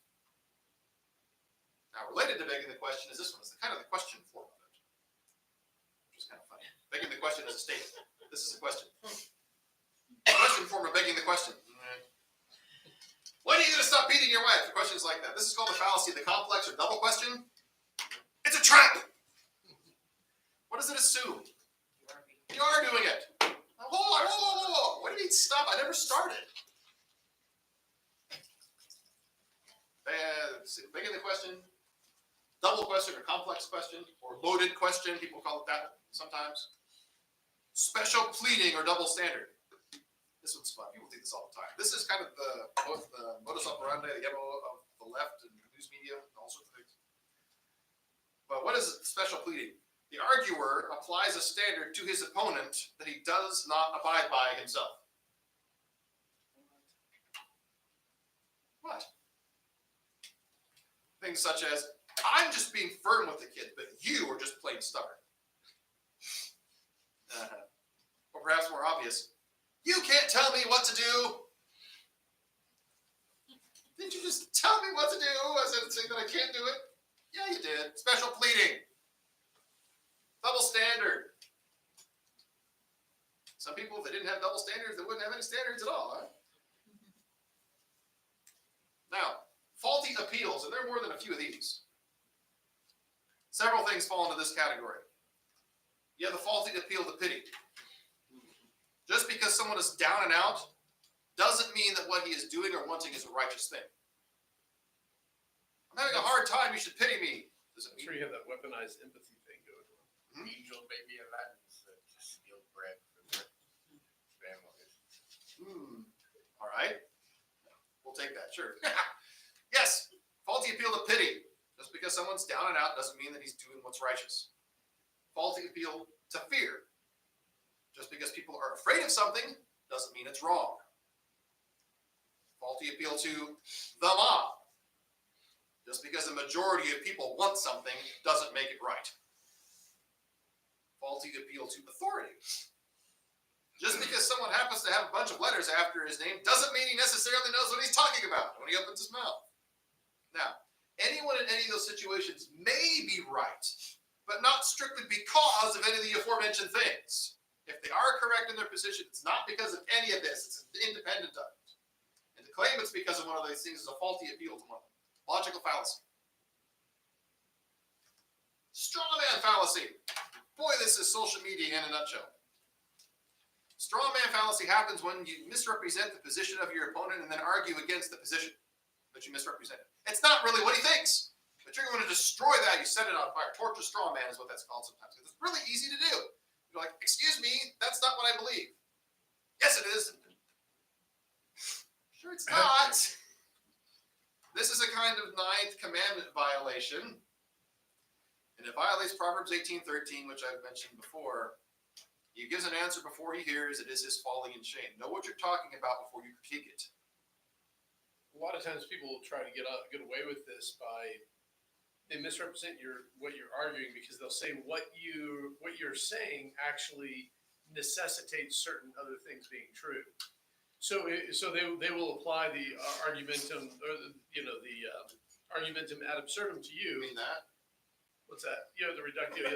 They'll apply the reductio to you, although that can be that can be a legitimate way of argumentation if, in fact, it can be demonstrated that person's premises lead logically to a conclusion. Mm-hmm. So what they'll do is they'll often say, well, if you believe this, then you must believe this. You have to believe this, and then they'll force you in. They'll try and force you into this this pigeonhole, which is straw man, and then argue against that. What you would have to show is, no, I don't believe that, and my assumptions don't lead there at all. So, Which is why it's important that we're hyper aware of our own presuppositions and why we believe the way we do. And we talked about it in a previous class. You got to know it. Because people will do that. They'll try the reductio ad absurdum. Whatever implies that which is false is itself necessarily false. If you can reduce your opponent's position to something that is known to be false, he's refuted. So if his position logically leads to that which is false, and it really does logically lead to that which is false, even though it's straw man, then his position itself is necessarily false. For example, if there are no universal moral principles, then it is invalid for one culture to condemn the activities of another culture.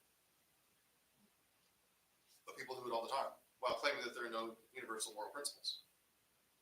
Reductio ad absurdum. That's silly, ridiculous, absurd. I have people all the time affirming cultural relativism. I believe in cultural relativism. I say, okay, you're fine with slavery then. Yeah, you would have to You're fine condemn with Martin Luther Holocaust. King Jr. You're fine with You wouldn't be able to condemn female circumcision Sure.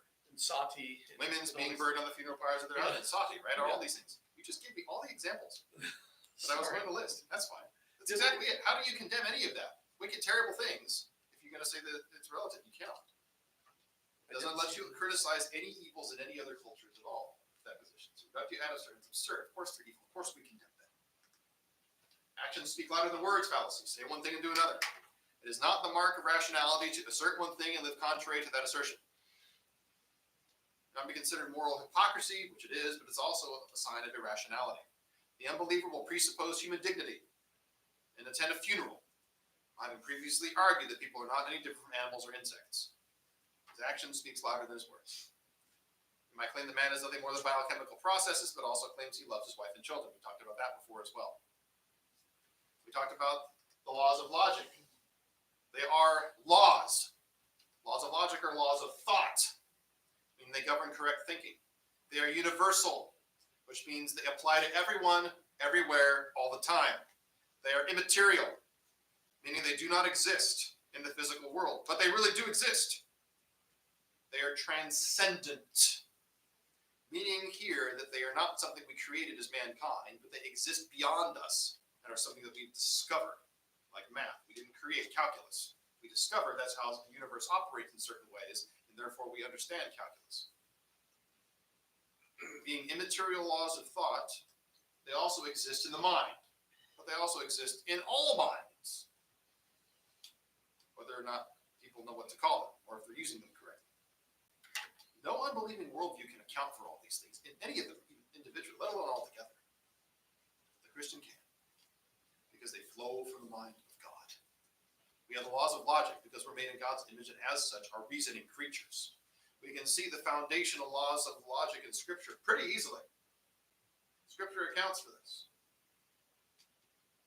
We have, for example, Genesis 1:12, which says the earth brought forth vegetation, plants yielding seed according to their kinds, and trees bearing fruit, in which is their seed, each according to its kind. And God saw that it was good. In other words, it's according to its kind. It is what it is, and it's not something else. The law of identity. We have 2 Timothy 2:13, which says, if we are faithless, he, that is God, remains faithful, for he cannot deny himself. God can't be unfaithful. It would be a contradiction of his very nature. Faithfulness is his nature. So we don't have contradictions because God can't contradict himself. He created a world consistent with his nature. That's where we get the law of non-contradiction. We would expect to have the laws of thought we have because of who God is and how he is created. It's no problem for the Christian. We have just enough time to do this. Absolute morality is another precondition. I really like this one because it so easily leads into a gospel presentation. Everyone understands that there is such a thing as right and wrong, good and evil. They know that there is. They understand that it exists. They don't always get it right in calling something good or evil, but they know that it's there. Morality isn't relative. It's not situational. Those who might claim that there is say that stealing is acceptable. They sing a different song when someone steals their car or breaks into their house and takes their stuff. They want justice, maybe revenge. Why? Someone murders one of their loved ones, they become angry and want justice or revenge. Why? Why does everyone have that kind of a sense? Everyone. How do they account for it? Absolute morality is a precondition of intelligibility. You can't make sense of people's behavior without it. A couple more.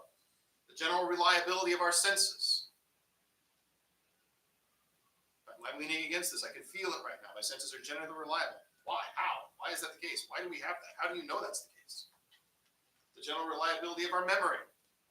I remember that I said that a few moments ago. We have general reliability of our senses. How do we know that they're reliable? I mean, they've been wrong before about what they think they've seen or heard. Maybe they remember things incorrectly. How do we know they're generally reliable? Are they a reliable way to gain knowledge? Why or why not? So we have now the 4 steps. That ends us on our preconditions of intelligibility. We have our 4-step tool now. So how do we show that someone is being arbitrary or inconsistent?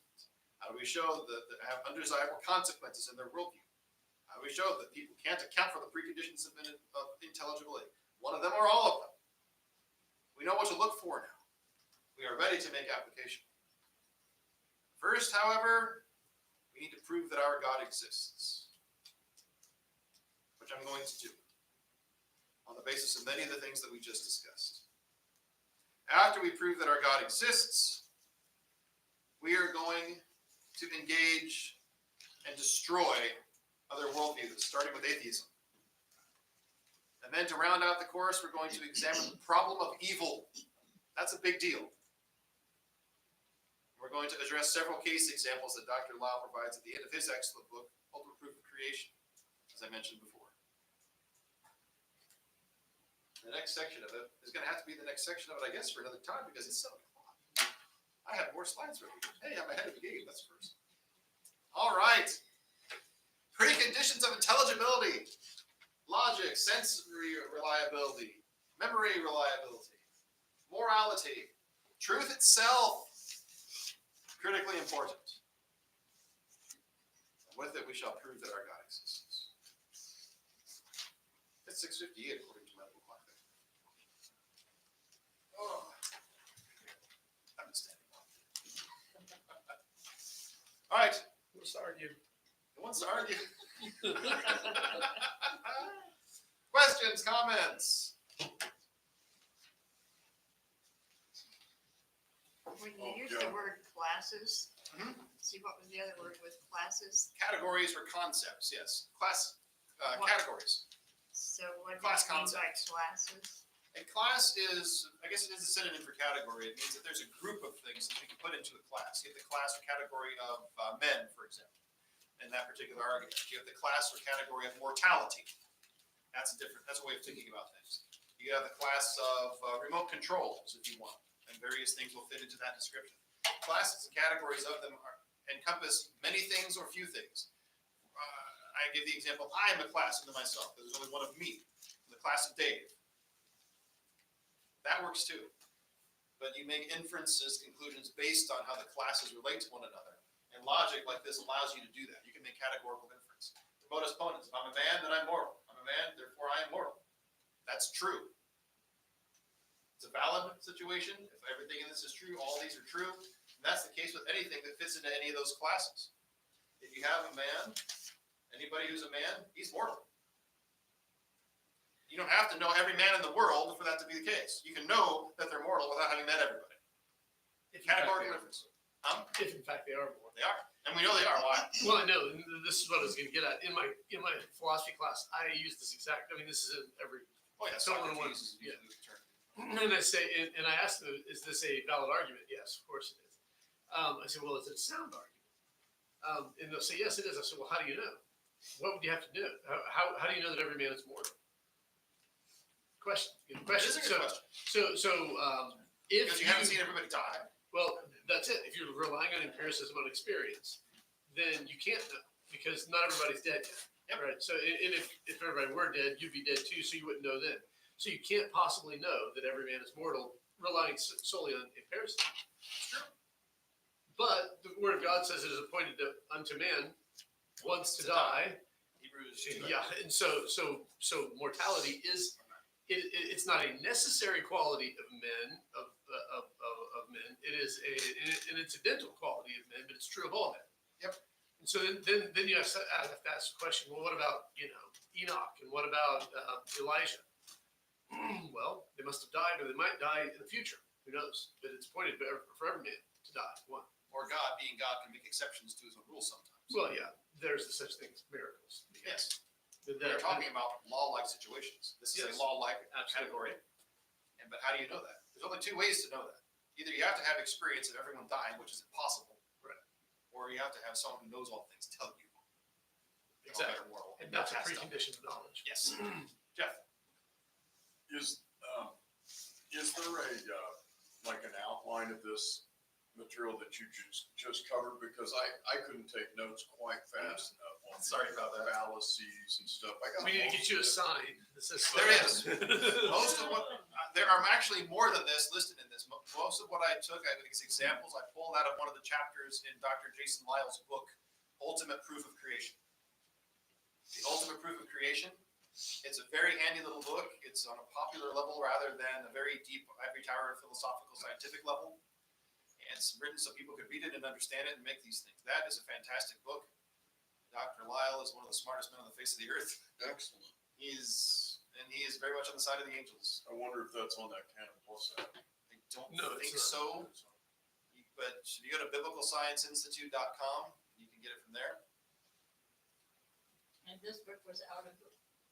It's an older book. I think he produced it back in Pretty like quick order. Did I tell you that? 2010s or something. The book for this one, Oh, I couldn't get it.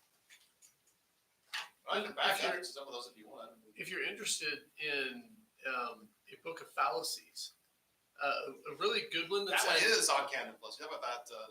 yeah, I can't think of the it's name. called The Amazing Dr. Ransom's Bestiary of Adorable Fallacies. And It's it's pretty illustrated and it's hilarious, and it actually, I mean, it's very fun to read. So, but it has 50 different fallacies in it. And that one is available to listen to on the Canon app. Can you listen to it? Yes. Okay, I've got it on Kindle, so I didn't know. I was chuckling as I listened to it too. It's like, okay, this is funny. Although I would recommend getting the actual copy Yes, because you it's can got see really the good illustrations. Yeah, it's got pretty good illustrations in it too. So but Dr. Lyle's book is available on Biblical Science Institute. Yes. That's his website. And the other one that is on Canon is the Adorable. What is The it? adorable fellow was, yeah, one more time, please. yeah, I'll do that. Hold on, let me get back to the title page. I don't know. The Amazing Dr. Ransom. If you read C.S. Lewis's Yes. Space Trilogy, you get that. You type that in there as the search, Amazing Dr. Ransom, it'll come up. Yeah, The Amazing Dr. Ransom's Bestiary of Adorable Fallacies. And that's a play off of the Harry Potter thing. What is that? I don't remember. Rachel. What is I the? don't think Rachel's quite with us. She hasn't been for a while. The teacher can see everything. Yeah. What is the? Fantastic Beasts. Yes, Fantastic Beasts. It's a play off of that. The Fantastic Beasts and Where to Find Them. Actually, the whole world saw that. Never mind. Still screaming. About dropped my laptop. Like, whoops. Well, they can't see her. So. We'll put this on the drop. I thought that was an amazingly effective argument that you made about some of the things that we depend on, like calculus. We didn't create, but simply discovered the laws of logic, which so much of our technology actually imitates creation. Oh, definitely. Oh, absolutely. The principle of lift in aircraft, for example, we base that on how birds fly. So much of what we think of as the quote science and all this high tech stuff that is just our ability to grasp some of it and imitate it. It is, and interestingly, when people talk about science in that way, what are we doing when we do science? We can discover things like the principle of lift. We're relying on God's creation in order to do it, while atheistic scientists out of the other side of the mountain deny the one true God. It's like you realize you just used what he designed in order to show you how to build aircraft. But it took us thousands of years to actually grasp some of it because some of it required, Metallurgy. step-by-step progression of understanding. One of my favorites, and N.D. Wilson, who helped produce that Dr. Ransom book that you were talking about, he calls things like that cheat codes that God wove into the universe, all these other things that we have to have discovered in order to be able to create them. He calls ice cream one of the cheat codes that ice cream is great. Because what do you need in order to make ice cream? Well, you need milk. And you also need to get cream from said milk. Then you also need to be able to have a few other things in that, all the other ingredients, such as refined sugar, How does that make your ice cream taste decent? But what else do you need? You need refrigeration.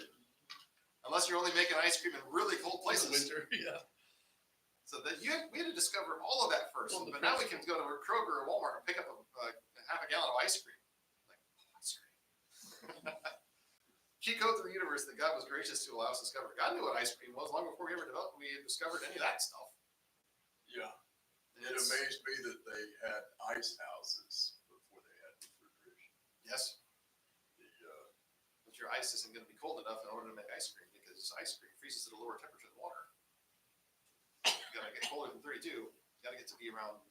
I think they managed to save ice and insulate it, keep it in the shade and stuff. Sure.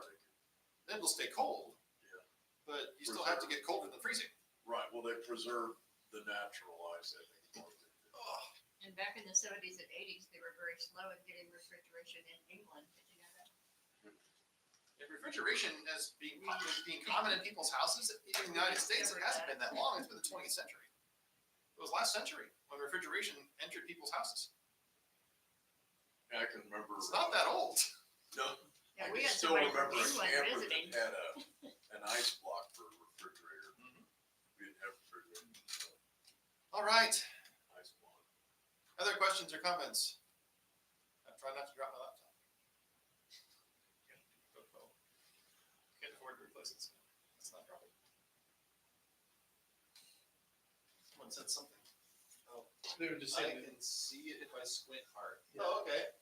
I guess you can. I want to see what I wrote on the board. I yeah, should you erase wrote this. rather largely. I tried to. The blue marker works better than the red one for Oh, this. yeah. You got all that in your mind? This is good stuff. This is amazing stuff. It's hard to retain all that. Talking about truth though, and that's it is difficult to retain it all. I won't tell you how many times that I've gone over this stuff myself in order to prepare for this class. Dozens, maybe hundreds of some of these things. I think a lot of times, one of the things that helps do that is actually putting it into practice. And so, Yes. going to a place where you can watch it done is always a good thing. So, for example, he mentioned the various debates, and those are fun to watch. And you can sort of pick out what they're doing, especially if you're on the Bonson debate. You know this is coming from Craig Bonson, and if you watch how he argues, you can see how how he's applying these principles. But it's also a thing where come on out with us when we go do evangelism, because we use this when we are on the street. Now we won't talk about preconditions of intelligibility necessarily, because the average person is not going to be able to understand what that is. Deer in the headlights if you use that terminology, but you but- still use them when you're talking to them. You just don't. Exactly. You'd say something like, "Well, how do you know that?" And and how do you know that? And how do you know that? And how do you know that? And at the end of the day, you get down to it. Well, everybody knows that. Well, no, that's Yes, not entirely true. Well, let's say everyone does know that. There should be a pretty good reason for it then. What's the Yes, reason? there's that too. Yeah. is that term preconditions of intelligibility, is that part of a logic class or morality? Yeah. It's part of this one. Yeah. It's sort of a technical term, right? So It is. intelligibility means that something is able to be intellectually sort of examined and understood. Precondition means that there has to be something true about the world in order for things to be able to be understood to begin with. So, in other words, if there are no laws of logic, then then you can't think, you can't even understand the world. There's no reason or rhyme to it, right? So, if there's no, those are. But, I mean, this is standard outline basically for logic or morality or? No, this is It's not like for apologetics. Yeah, It's like a so- four-step method of how to. No, refute I'm not, unbelief. I don't mean the apologetics outline, I mean the outline for fallacies and critical thinking. I would say that I would say AICP is a tool that you use for apologetics. It employs logic, so it makes use of logic, and so that's where he's bringing this up under this Yes. particular presentation. So everybody uses logic. You have to. Everybody uses the law of identity. Every time you say a noun, you identify something. A noun is a person, place, or thing, right? So if you say Right. dog, you've identified a dog. What's that? First place, think or idea. Yeah, right. And so you every time you use a noun in your speech or a verb, really, because a verb identifies an action, right? So it identifies something. Yep. You every time you speak a word, a noun or a verb, you are employing the law of identity. You can't think without it. You can't communicate without it. It was Aristotle believed that the law of identity was the supreme law of logic, and everything sort of flows from that, right?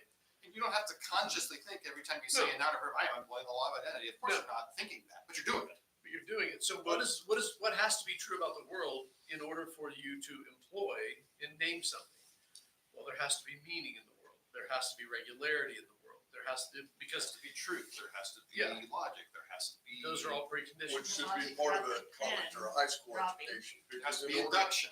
in order Yes. to Because- reason Because of our and, knowledge. and experience. argue or debate, you should have this understanding.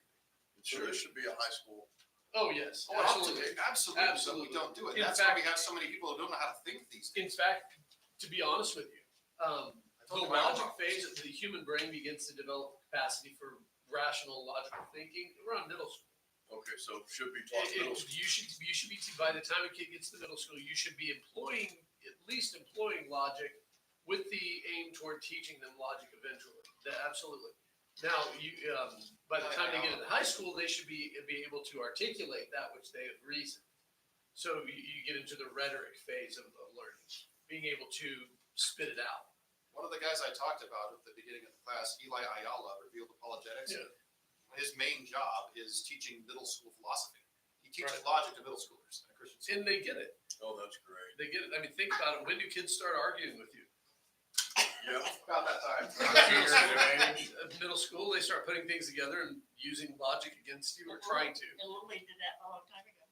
Lily Reasoning does things. that. Lily does Well, that. your dad's a philosophy professor, so she gets it early. Well, But that's good that she gets it early.